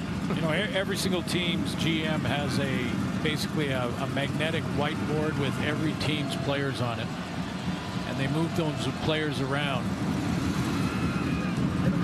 to, you know, potential free agents. Yep. There's a list of those guys they want to go after, and I think any team that is looking for a quarterback that, you know, could possibly be like that Drew Brown type of quarterback. You saw him develop in Winnipeg, and then you knew it was time that he was going to take over a team, which he's done in Ottawa, and looks like he'll be healthy again, which is good news for the Red Blacks. But Davis Alexander, I think, is in that category. So is the guy on the other side of the ball tonight, Vernon Adams. It'll be an interesting discussion in the offseason. Teams will have an eye on him too. A stumble on the far side, and that falls incomplete. Tyler Sneed, he sort of tripped on his own.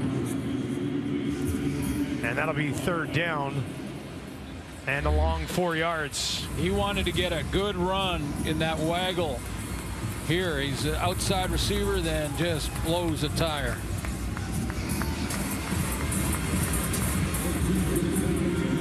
Can't do anything about that one if you're Alexander. No, you have to throw it as he's coming out of his break.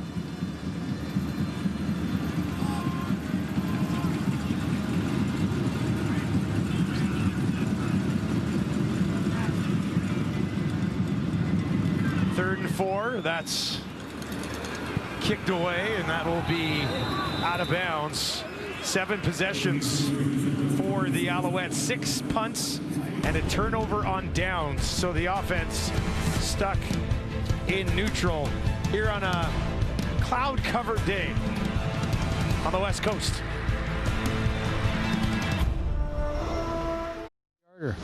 Welcome back to BC Place. We're about a month away from the Grey Cup, which means a month away from the Grey Cup Festival.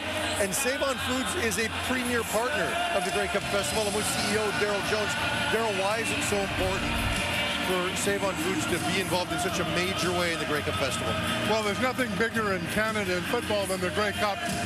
It's going to be a fantastic day. We're actually hosting the Street Festival. It's going to be tons of fun. All the Canadians across Canada, come see it on TSN. Save On Foods, so proud to be part of the BC Lions with our Kick to Win. Folks have a chance to win $1 million. Free groceries for a year. We just love being part of this league and love being part of the community. All season long, we have seen Save On Foods give out $100,000 in gift cards at stadiums across the country. Tell me about that program. You bet. Well, we go to some of the stadiums, and as people come in the door, we hand them $20 gift cards, $10 gift cards. So it's fantastic. It's just our way of saying thank you to the fabulous fans, whether they be here in Vancouver, in Saskatchewan, or wherever. We just love the opportunity. Thanks for this. Enjoy the game and enjoy Grey Cup week. Thanks, Farhan. Dustin? Great partner to have on board. I worked at 4 different Save-Ons in 3 different cities. And I have to tell you, Suits, I was a young prodigy at Save On Foods, and I wonder if I would have stayed there, would I be CEO right now? Yeah, sorry, Daryl. I'd be almost 30 years in. Well, I'm a big fan of the deli at Save-On. You go in there, you can get a great sandwich. Nice one-hander there by Justin McInnes, getting it done. 5th catch of the game for McInnes. 2nd and 3, VA over the middle. Put some zip on that, didn't he? Hatcher had no choice but to catch that one when it arrived. Jeffrey Canton Arku is shaking his head going back to the defensive huddle because they asked him, the D lineman slash linebacker, to drop there, and he was right on his marker, right where he wanted to be, and somehow the throw just beat him inside to Hatcher. Good timing on that throw and the right zip on it. Kenton Arku's been making plays, quietly making plays and becoming a leader in that defense. This time they'll hand it off right up the middle. And that's Jeshron Antwi, who was acquired from the Alouettes. Nice when one of your top draft picks come through. Kenton Arku played his college ball at Syracuse and Memphis. There's 19 stepping in the hole, getting first contact, and has 5 quarterback sacks on the season. It's been quiet at times, and I know he doesn't get a lot of headlines, but he's one of their top players on defense. 6-yard pickup on the ground, right at midfield here, 2nd and 4. Near side, wide open. Hatcher's got it at the 45, and he pushes ahead down to the 41 before they eventually track him down with Sankey being involved. You're going to see a secondary blitz coming from the right of your screen. That's Wesley Sutton, and when you blitz from the halfback spot from one side of the field, there's a void there. And that's where Vernon Adams throws it, because he's throwing it into the teeth of the blitz. But he knows they're a man short on that side. Adams this time, pressure in his face, escapes on the run to his right, throws down the field. Almost intercepted, but eventually it's batted away. Beverette came in behind. He's saying he had it. Well, he caught it. This would have been amazing if he got a foot down on it. Yeah, I mean, he caught it. It's just a matter of, did he get a foot down? He's saying he did, although he was concentrating on the ball. First of all, that's an unreal move by Vernon Adams, but let's see. It was deflected. Yep, tipped. Then into the hands. And, oh no, he's out. Way out. A valiant effort. Trying to sell. Come on, Tyrese, you've got 130 defensive plays. That's great range, though, from 26. 8 tackles for a loss, 4 sacks, 6 knockdowns, 4 interceptions. Here's VA on the run. Look at him go all the way down inside the 25 before they eventually track him down. And he looks to be on his game tonight. Yeah, I think Matty at halftime, our Hall of Fame quarterback, mentioned that it should be noted that he has fresh legs. It's been 79 days since he started, and those fresh legs they're working tonight. Beverette was on the blitz, and he was picked off. He thought he was held. They have a bit of an argument. No flag on the play. Better argument on that one than the better than the inbounds or out of bounds. BC works for the Montreal 22. Adams, time in the pocket, gets it away, and that one is batted away last second. Into got there just in time as Hatcher was waiting for that ball to arrive. A little bit of a pump fake to get it to Hatcher. There was a flat road here, and I think Vernon Adams was thinking about that one first. There's the flat road out here. He was thinking about that route, and then saw Hatcher sitting on the sideline, and the timing of that throw just a little bit behind, and it gave Ento a chance. A play made in the Grey Cup. Very similar place out there in Hamilton. They'll run 4 options out to the right for Vernon Adams. He looks to the left. Now he's going to throw over the middle. He's got the ball pops out. It's grabbed and brought back the other way. Beverette, of course, he's involved, and he takes it out at the 30. What a play here with 6 minutes remaining in the third quarter as Adams puts it into the hands and out of the hands of the intended target. Beverette gets his interception.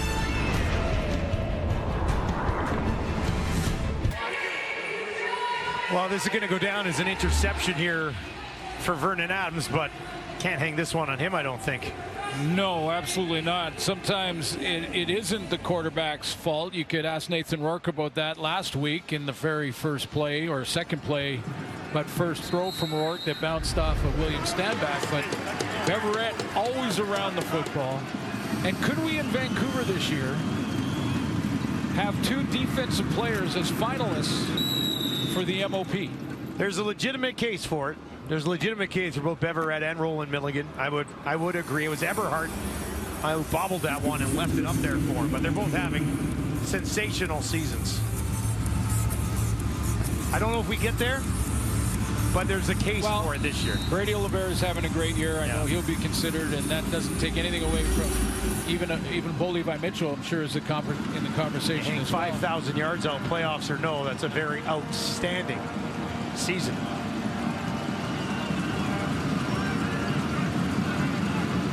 Second and 3 for Davis Alexander near side.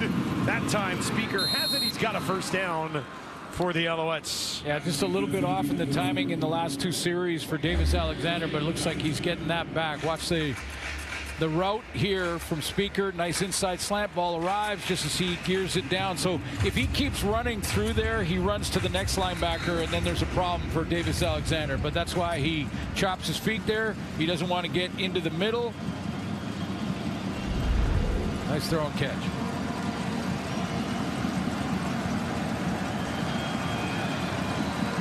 Stevie Scott in the game at running back. Alexander down the field.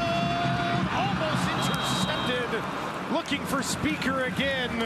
Beaulieu got inside and broke it up. That's the play that Ryan Phillips wants to see from his starting free safety and Christophe Beaulieu. This is fourth straight start for number 29 out of Laval, and they love him. I think he's athletic, he's physical, he'll come down and play the run, and you know, he's learning the game from that middle of that, but he needs to make those plays, whether it's a knockdown or a pick. The next step is to pick that rather than just knock it down, but he was in the right position and made the play. Slipped right through his hands. 2nd and 10 for Alexander. Far sideline. Julia Grant's got it. Edwards Cooper is there with the tackle, though, and that'll bring up 3rd down for the Alouettes. And Zima has to go to work once again. You saw that graphic a moment ago that the Alouettes are 6-1-1 on the road. Best road record in the league, and 6 wins at home as well.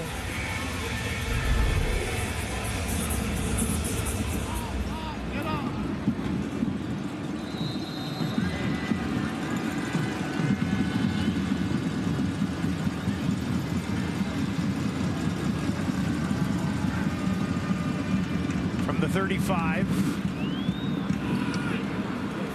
Bounces just inside the BC 30 on the one hop.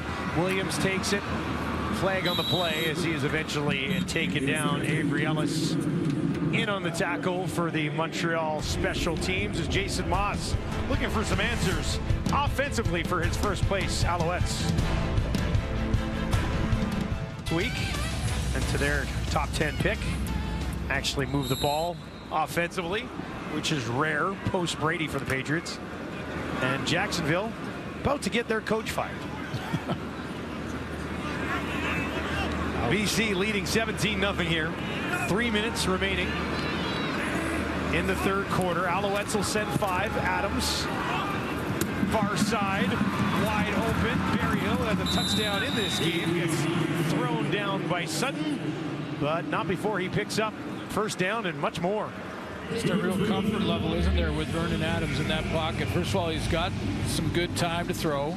Chance to almost reload that one, get it out there to Berryhill, but pretty good protection up front. Full credit to VA. He does not look like a guy who hasn't started a game in over 2 months. He's coming here and he's almost at 300 yards already late in the 3rd quarter. He's got 5 300-yard games on the season. Works from the opposition 53. Wide open again on the far side. That time it's Hollins. Nobody within 5 yards of him. Yeah, and the reason for that is that Hollins out there is coming out of the backfield in motion. He's going to go down the field, but Vernon Adams has to hold this ball until the deep defenders and the deep receiver can run off those defenders. He's got to hold that for a second, hold it. Let Keon Hatcher take the DBs deep, and then Hollins will open up. That gives Adams his 6th 300-yard game of the season. Up to the Montreal 30. From the pocket again. Tackle made on the play, but Hatcher has them within striking distance. His team leading 7th catch of the ball game. You know, the two great quarterbacks on this team, and Vernon Adams has a chance to write a really cool book. He really does. He plays like this, and they go into the playoffs with Vernon Adams slinging it like that. He could write a serious book about being a pro when a decision is made that is out of your control and waiting for your next opportunity. He's playing outstanding.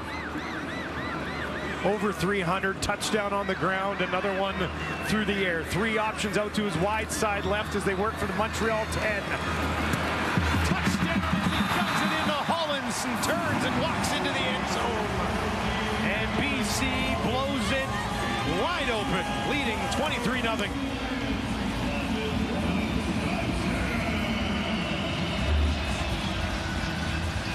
Be supportive of your teammates. Put your team first.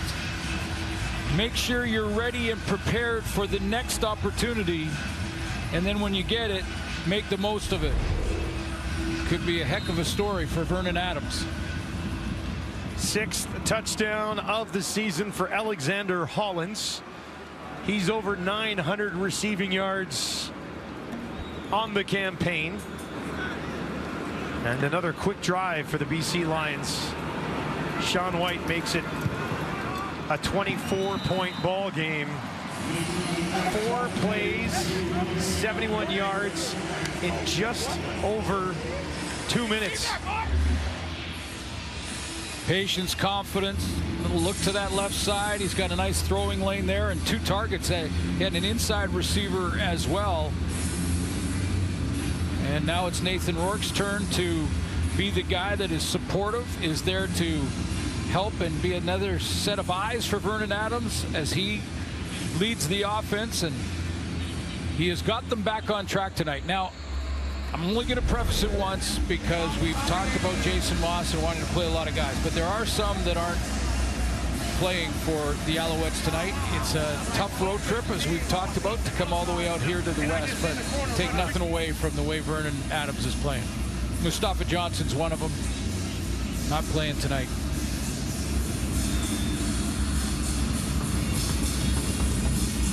Fletcher waits, averaging 22.5 yards on kick returns this year. Moves over to the middle of the field and takes it on the 12. Back up to the 30. Got some. Right up the middle. Stays on his feet. Here he goes in midfield. Gets around the kicker. Now he's down to the 45-40 and eventually runs out of room. But Fletcher, a bright spot for the Alouettes here tonight. Well, you know, when the playoffs come around, the return game is going to be so important. Every single team has a great returner in the lineup, and they get some blocking and eliminate the penalties up front. These guys can make it happen. Fletcher's one of the best. And it's not just the touchdown return that's important. It's outstanding field position. If this is a playoff game, it's a chance for the Alouettes to get on the board, get some offense going, and get some confidence. 66-yard return on the kickoff, his longest kick return of the season.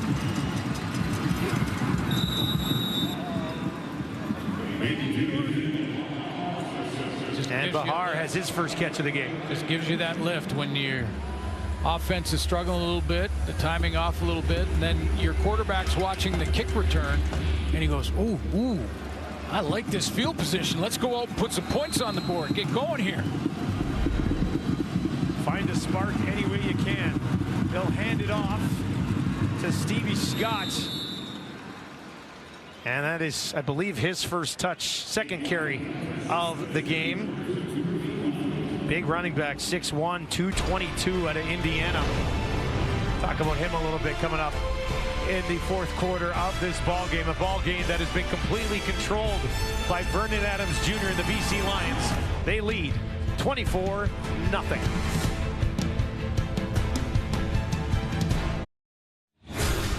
Fourth quarter coming up here at BC Place in Vancouver. The Lions lead 24-0, and I think Vernon Adams has done his head coach a bit of a favor here today. Well, you know, Rick Campbell went into the week saying, look, we're going to try and get a spark by making the quarterback change. It's kind of like changing the goalie in hockey. It's the easiest way to do it, and he said from the beginning when they signed Nathan Rourke back that they have 2 starting star-caliber quarterbacks that are both going to be important.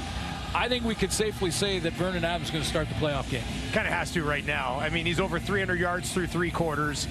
Rushing touchdown, 2 passing touchdowns, 2 interceptions. The 1 went off his receiver's hands. I think he's been excellent. Oh, he's been outstanding. And, you know, that doesn't change any of the discussions that'll happen in the offseason, but the priority for the BC Lions and every team that's in the playoffs now is to playing their best football down the stretch and taking a run. Remember, the Grey Cup is right here in BC Place Stadium. Davis Alexander from the BC 19 trying to hit the Alouettes on the board. He'll hand it off, pushing ahead with the rookie running back. Takes it down just outside the 10. Pretty good pickup on first down for Stevie Scott. Austin Mack should be good to go for Montreal Alouettes in the Eastern Final. mentioned their struggles here in BC Place. If they get back to the Grey Cup, that will be a very different scenario. Oh, yeah. Because they'll have the whole week to practice here. 2nd and 3, back on the ground again. Scott pushing ahead. He's got the first down, keeps those legs churning, and he takes it down inside the 5. Many of you might be saying, who is Stevie Scott? Well, let's get to it. Here's the resume. 30 touchdowns over 3 seasons at Indiana. Was in a few NFL camps with the Saints, Broncos, and Cards. A couple years in the USFL with Michigan, and has been around the Alouettes since early February. Yeah, and I've noticed just in a couple of runs, nice power with quick feet. That's a great combination. Well, back to him again. The Lions read this well. They're all over it. They stuff him at the 5. It's been an issue for Ryan Phillips' team over the last 6 weeks on defense. Has been this BC defense ability to stop the run. They get it done here on this first down, but they're ranked right in the middle of the pack and have been dropping quite quickly. It's an area that he wants to get them taking care of their gap responsibilities, and then he called it get into swarm position. Swarm position when all 12 are swarming to the football. Second crack at it here for Davis Alexander from the BC 5. Corner, end zone, out of bounds. No chance there for Julian Grant. There's a flag on the field just outside the 5-yard line, right where the line of scrimmage was. Christophe Bellew came across from the safety spot to get 15-yard misconduct penalty. BC number 90. Half the distance to go. Wow. Automatic first down. Matthew Betts takes the misconduct call.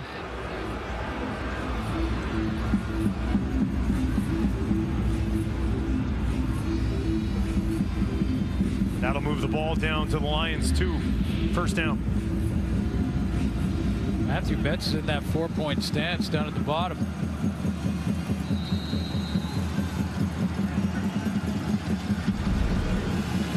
Shouldering down one of the linemen. Yeah. Okay. Alexander. Julian Grant, one-handed. Oh, that would have been spectacular. Could not haul it in. They'll do it again. 2nd and goal. Straight fade route from that inside receiver spot, and his quarterback gives him a chance here. You got to throw this to the outside shoulder unless it's a throw behind, and this one wasn't.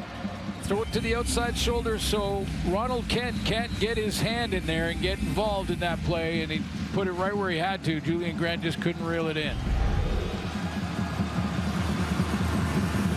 They'll try it again from the 2. Stevie Scott stands to the left of his quarterback. They'll give it to him, trying to push his way towards the end zone, and that will not happen. The Lions defense denies him of his first CFL touchdown. Now, one of the turnovers for the Owls in this game tonight was inside the 5-yard line in the first half when they went for it on 3rd down. And you know, at halftime, we were discussing with Jason Moss in a playoff game at 14-0 inside the 5 on 3rd down, and probably take a field goal there. But because this game doesn't affect the standings, I don't like the term it doesn't mean anything, because it always means something. But it doesn't affect the standings. He's going for it here on the 1-yard line. Now on the 1, the last one was on about the 3. Big difference. Davis Alexander up under center. Keeps it himself. Flag on the play as he pushes it in. Does he get there? Procedure. Montreal number 67. Wow. 5-yard penalty. Remains 3rd down. 5 yards, and they'll back it up 3rd down. Now there's no way that Al Moss is going to send out the field goal team. Maltos into the game for the first time today. Let's take a look. I think it's right. Yeah, you see the left guard there. It's a little bit early in that lean. Coach is not happy. All about leverage down there, trying to get be the low man. Altos just over 90% on the season. A chip shot here from 14 yards to finally put some points on the board for the Montreal Alouettes, who are struggling on the West Coast once again. Knocks it through. Ugh. There's the penalty. Wipes that touchdown off the board. Boss, not happy. Really? I'm not joking. Really? We'll talk about Georgie's success off the air, but very successful with George. Great to see George was out there. Terry Cochran, of course, we saw him in Regina. That was awesome. Mike Belafontaine. Well, that's going to be a big one. Trevor Harris, Sam Emilus doing the weather on their bye week. They'll wrap up the season, but it's unreal. Okay, so the Blue Bombers win. They take first in the West. They have to beat the Alouettes. Bunch of the guys went to the game. We met them If they afterwards don't, the Rough Riders can beat Calgary. If they beat Calgary, they're first in the West Division. I mean, it's going right down to the wire. Riders fans will be cheering for these Montreal Alouettes once in a while, next Saturday. 11:02 left to go. Lions with a 1st and 10 at their own 40 at Dominion Lending Center's first down. Low snap. Adams takes it, rolls. Did you ever get called in to do the weather thing? Overthrows and balls. I think we did. All of those, He did TV weather. Right. Well, you know, all of these teams across the league, the players are so involved in the community. I mean, whether it's charity, Children's Hospital, all of those things, they are big time. We probably don't talk about it enough. I mean, these guys will leave practice, go straight over to the kids' hospital, meet all the kids, bring some hats and stuff, or they go and they have some fun on the local TV stations. Oh yeah. 2nd and 10 for BC at their own 2nd and 10 here from the BC 40. Adams brings 5. Lions down the middle, inside the 50, down to the 40, and another big pickup brought down for Hatcher, his 8th catch of the game, and that will put him over 100 yards. This is his best game of the season. Or a skinny little post. Look off to the middle of the field, kind of trying to hold the safety in position. That's the quad that's actually turned and run with the deep route. Great protection. Dominion Lending Center's accuracy from Vernon Adams tonight has been bang on. A follow-up on the weather thing. Yeah, so I'm from Alberta. I don't use an umbrella very often. I like the walk from the hotels. I walked down today in the rain with an umbrella, but I think it was broken or so. My jacket was still wet. My bag was still wet. I don't know if I hold an umbrella properly. I'm not used to it. Okay, now let's carry down to the 20. Another first down. Okay, well, I'll help you with that because I have a little experience in the umbrella department. But they're no longer just rainstorms. They're now cyclones, and they're, what do they call them, like atmospheric explosions and it's coming from everywhere. The rain was coming from everywhere. I thought, what's the point of this umbrella? Yeah, it rains here in Vancouver. This just I know. I got here yesterday and somebody's like, "You bring a jacket?" It's like, "No, I didn't bring a jacket." I'll just tough it out. See who's down here. This is Broxton's up. Woodruff always the concern at this time of year, for sure. Another big boy. That is Kent Perkins. So Lions training staff. Right tackle for the BC Lions. With that, we'll take a break. Chatting with their athletic therapists. In the 4th quarter, Lions lead the Alouettes. So Corey Woodruff's going to move to right tackle. Andrew Pierce that last play, Kent Perkins is going to pull around here and get locked in with Darnell Sankey. Day for BC, 980 CKW, he goes down right away. Maybe something tweaked in his neck or a stinger. If you're listening in Vancouver, nice run off that side from Just-Run Antwi, the former Alouette. Dave Sirieska. It came to me during Pearson will slide in at left guard. Looked like they moved Corey Woodruff out to the right side. Montreal lost their right tackle. Earlier in the game, Josh Donovan, he was on crutches at halftime. Bubba Ram was an all-time name guy. Keep tabs on Perkins. 9.5 minutes to play. Vernon Adams is at 368 yards through the air as he gets the starting quarterback job back from Rourke. Antwi in the backfield. They'll hand it off this time straight ahead. Another good run, back-to-back good carries for the former Montreal Alouette, Just-Run Antwi. Yeah, it really is. And again, that was quick. That was a quick Sean flag too. Number 51, it's a 10-yard penalty. That's going to come back. But like Sean Thomas Erlington, I think he's one of those guys that, you know, at tailback when getting this up to the 28. opportunity to get some playing time. And again, just a this reminder, penalty will take this run off the board, but the election results, they will be coming up at 7 o'clock. Nice little cut right there. And we will finish this game and then go to AM. That's Dylan Wynn, one-on-one. That's always a nightmare for any offensive center. We'll be out of here by then. It's, what, 6:23 now with 9 minutes. Three options, wide side right. Two receivers for to the far Vernon side, Adams. 3 to the near side. Montreal brings 3. Adams Jr. Looks drops that way. Back. Looking. Now on the run. Throws to his left. First down again as he goes right back. And he's brought to down McKinnis, who's been heavily involved today. Sorry, not a first down. But not on the hold, it brought it back. Got back to the original line of scrimmage. You want half back. Yeah, and that's usually the goal offensively. When you get that holding call, the one thing you want on first down when the down is repeated is to at least get the penalty yards back and give yourself a chance on second down. And that's what this throw and catch will do. Pardon me, 2nd and 8. McKinnis is just a couple yards away from a 100-yard game. He's got 4 of them far side, 3 to the on near the side. season. His high, spectacular 243.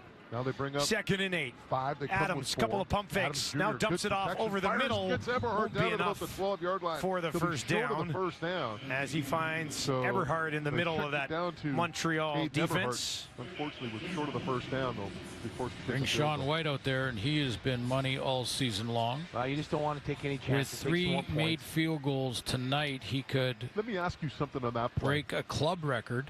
He just kind of settled. And remember, the BC Lions had Louis Pasaglia as their kicker for all those years. You know what I'm saying? But see, the at thing the is Hall of Fame that's thing a tonight. layered thing, right? You're going to have a guy there, and you're going to have a guy usually when there's a an Hall under, of Fame in the future. And that linebacker knows where for the first Sean White as well. Exactly right. So he's going to leads the CFL. Yeah, he's going to line up right on that stick. All time in accuracy. This one 18 yards. Field goal attempt of the game. Bit of a high snap kick. And no problem. Good. And with that, the Lions sensational season continues. 27-3 with 7:17 left to go in the fourth quarter. You're listening to BC Lions. Tough day here in Vancouver as the TV industry lost our dear friend and colleague Dan McLean. Dan was a long-time technical producer here in Vancouver working the Lions, Canucks, Whitecaps, and Grizzlies games. He passed away after a courageous year-long battle with cancer. Vision's Raw Hope Initiative. Our deepest sympathies go out to Dan's family and friends. For life's basics like food and clean water. How much flour nice start to the career of Davis Alexander, getting an opportunity to start a few games, and he's a perfect 4-0, the first Montreal quarterback to start their career in that fashion. For more, let's send it down to Farhan Logan.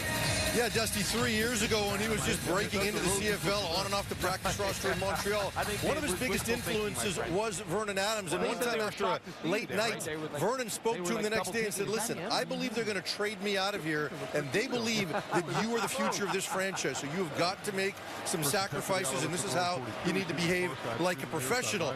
Vernon told me that he thinks Davis reminds him of a younger version of Vernon Adams. He said he's athletic, he's raw, and he's hungry, and he believes he can be great in this league. The two men have maintained a relationship over those 3 years. They text weekly. In fact, VA provided Davis with 10 tickets among the 26 that he has for tonight's game. So making sure that the young guy doesn't have to spend a lot of money here, but he does believe that Davis is destined for greatness. Well, it's nice to have a guy like Vernon Adams.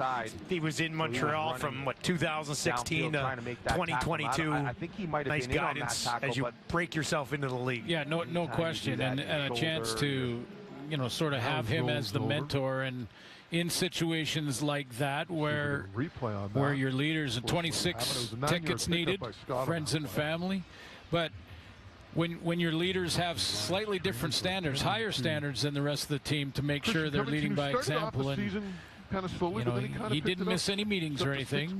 It was a night where Vernon Adams said, hey, we had fun, but you got to take control and take charge, and I think that was an interesting story that Alexander shared with us. There is an adjustment. It's a different I'm with you. Like, the off-season will be an interesting discussion with a lot of different quarterbacks, certainly this team. Off the ball, the time in between I can't say enough about Vernon Adams' leadership. It probably took him half a year to get not just when he was going through the last month and a half, the last 79 days. Number 6 sacks. But prior to that, I mean, I've said this story before, but I think it really is important that if you're a young quarterback, you want to be a leader of your team. You know that Vernon Adams helps with the equipment staff when they come home from a road trip. He'll take the bags and take them to the laundry and help out. Like he brings guys in the offseason on his dime. You know, and that's, I think, was Matt's point at halftime or before the game. Can't remember where he said it, but he said, you know, it feels like it's Vernon Adams' team right now, and his mom, not his Hall of Fame. We discussed that. That doesn't change, I don't think, any of the discussions in the offseason that people are sort of looking at. But there's a priority right now, which is getting on track, which they're doing tonight, and getting ready for a playoff run. This is the Lions' last regular season game. 2nd and 1. Nice way to head into the postseason. Right now, leading Montreal 27-3. Davis Alexander pushing ahead. Should be enough for a first down. Needed the 50. And if you're a Lions fan, you love to see and you're looking at a team that's finished third now, it's going to finish third, and they can't improve on that. And have to go on the road to Saskatchewan and Winnipeg. Not sure the order yet, but they're going to have to go on the road to Saskatchewan and Winnipeg. Can they beat both of those teams Montreal had the ball within the 5, and they held them down in the playoffs? Field goal. Alexander takes the snap, goes far side. Far side, another completion. That one to Rambo. And when you're thinking about the last game against Saskatchewan, a 39-8 loss, you know, you see the difference of coming back to you know, we won't know where the semifinal is or the final until the end of next week. But there's their head-to-heads against Saskatchewan and Winnipeg. That last loss against Saskatchewan was probably the worst, one of the worst of the seasons for the Lions, which they've bounced back from tonight. But they can do it. 2000, they did it. Different team, different look. Going to fire that far side. Their wins, but it's possible. Their wins against the Riders, I was just going to say, did it get and the Bombers this year came in that stretch at the beginning of the season. I think it was just when Vernon Adams was slinging it around. Back in 2000, it was Robert Drummond. Okay, there's a lot of things. And Sean you don't get Millington. the lace, you don't grip it right. 1-2 punch in the backfield. That's the Grey Cup in Calgary against Montreal. Damon Allen, don't get a good grip on the starting quarterback in that one. So it's possible to go from the 3 seed Lions bring 4. and win it. Alexander checks this one down, far side flat.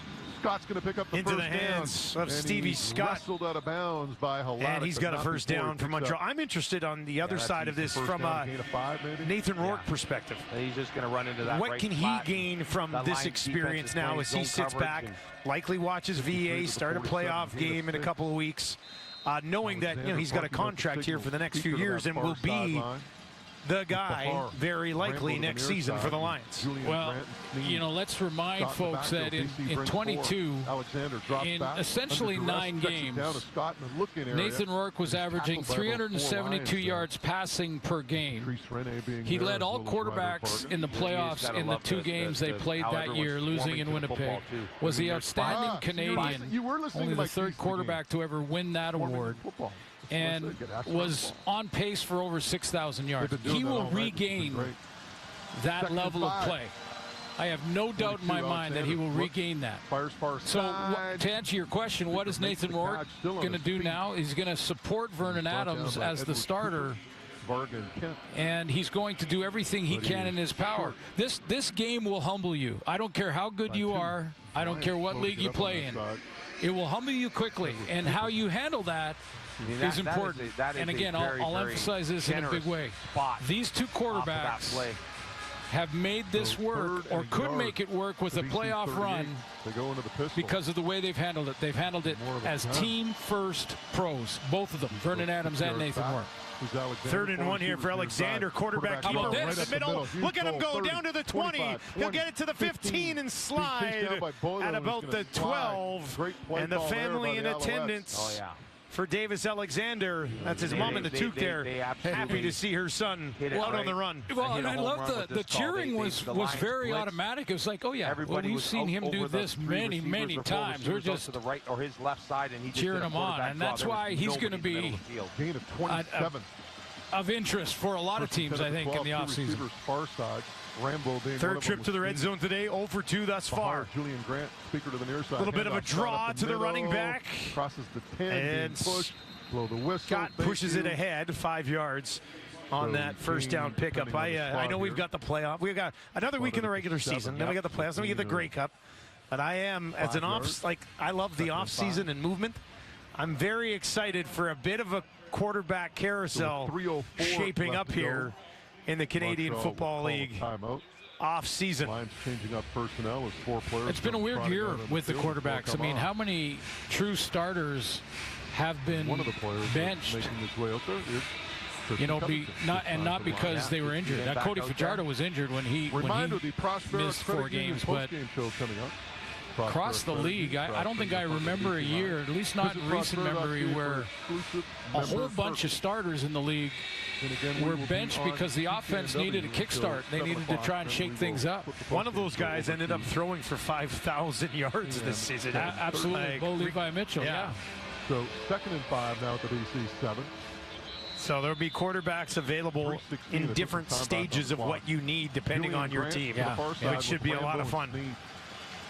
Davis Alexander, 2nd and 5 from the BC Lions 7, looking for their first touchdown of the day.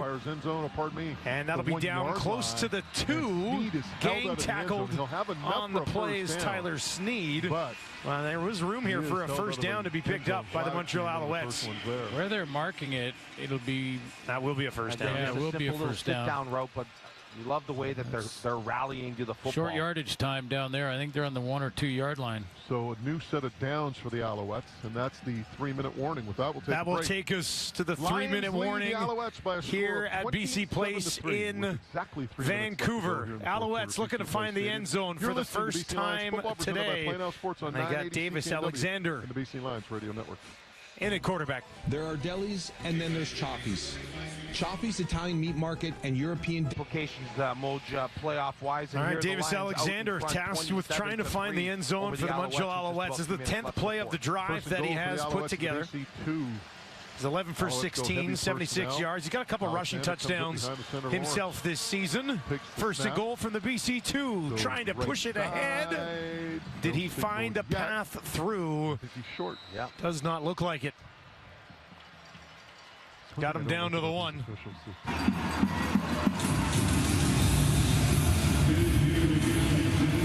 This is really the type of game where offensive coordinators could get real innovative, real imaginative. They just throw in some just weird plays so that the opposition in the playoffs have to take time out of their practice schedule to prepare for it.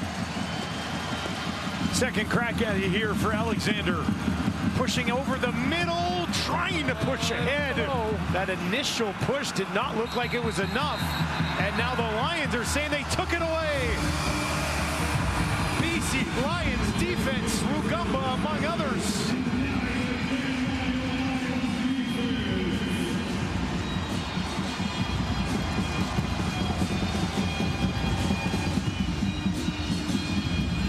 Now BC's defense, we talked about the offense trying to find some momentum. BC's defense would love some themselves.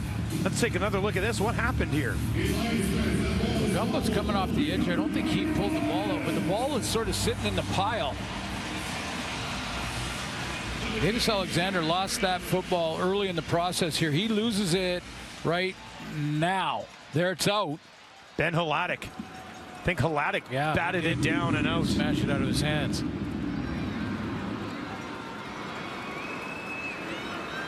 And the Alouettes held out of the end zone once again.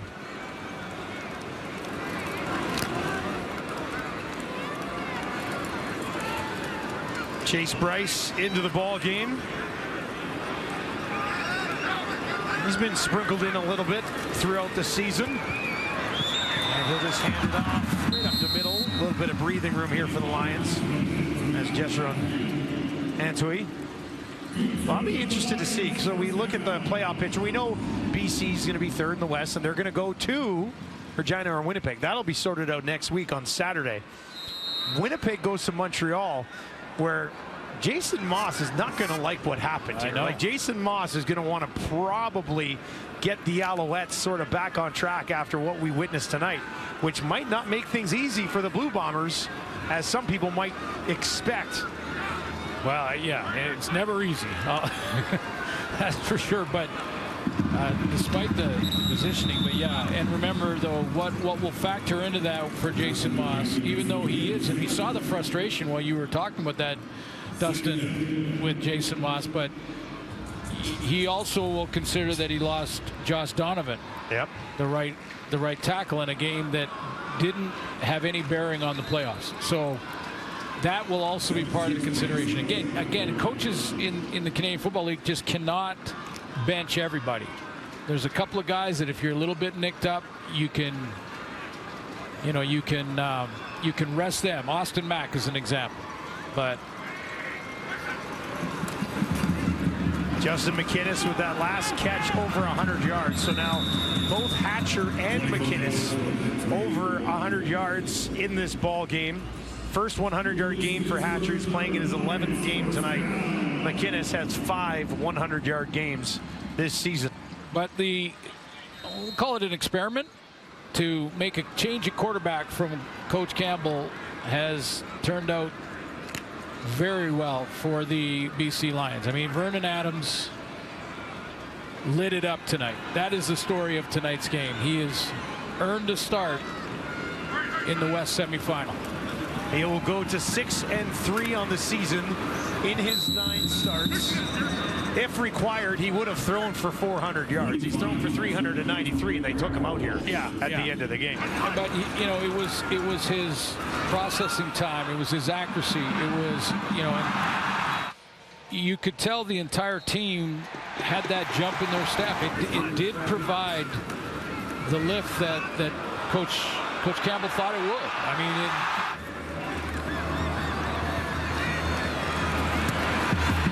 tremendous accuracy tonight, great confidence in a lot of those throws, and one of the interceptions bounced right out of his receiver's hands. Answering on the far side against his former club, stays in bounds and slides in midfield. Now, if you're a Montreal fan, you don't have to be overly concerned about this one.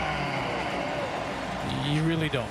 And I'm not taking anything away from this BC effort, both offensively and defensively, because their defense, look, there's 3 points on the board. Yeah. The defense played one of their best games of the season.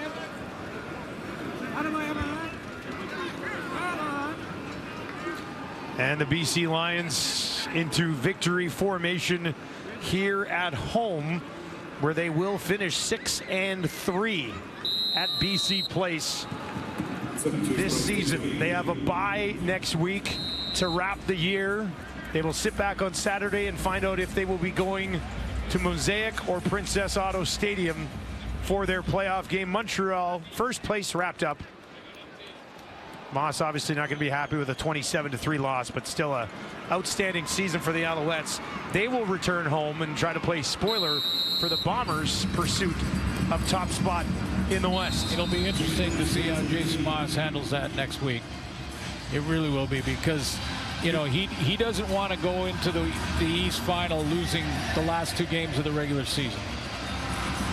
And so I'll be very interested to see. And it'll start at quarterback. I mean, does Cody Fajardo start in that game? Yes or no? And if you think, and played a whole half today. If the answer is yes, we know that Jason Maas is wanting to go into the playoffs on a strong. If the answer is no, you'd be starting Davis Alexander, who's 4-0 this year. Yep. So they can certainly win with Davis Alexander as well. But the BC Lions making a change at quarterback, and it pays off tonight at least, and they have some momentum heading into the postseason. Vernon Adams Jr.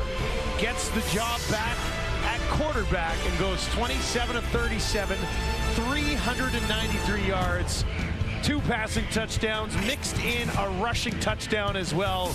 And at least for tonight, the BC Lions find their swagger as they wait for the postseason to arrive. 27-3 the final. That's going to do it for us. Good night from Vancouver.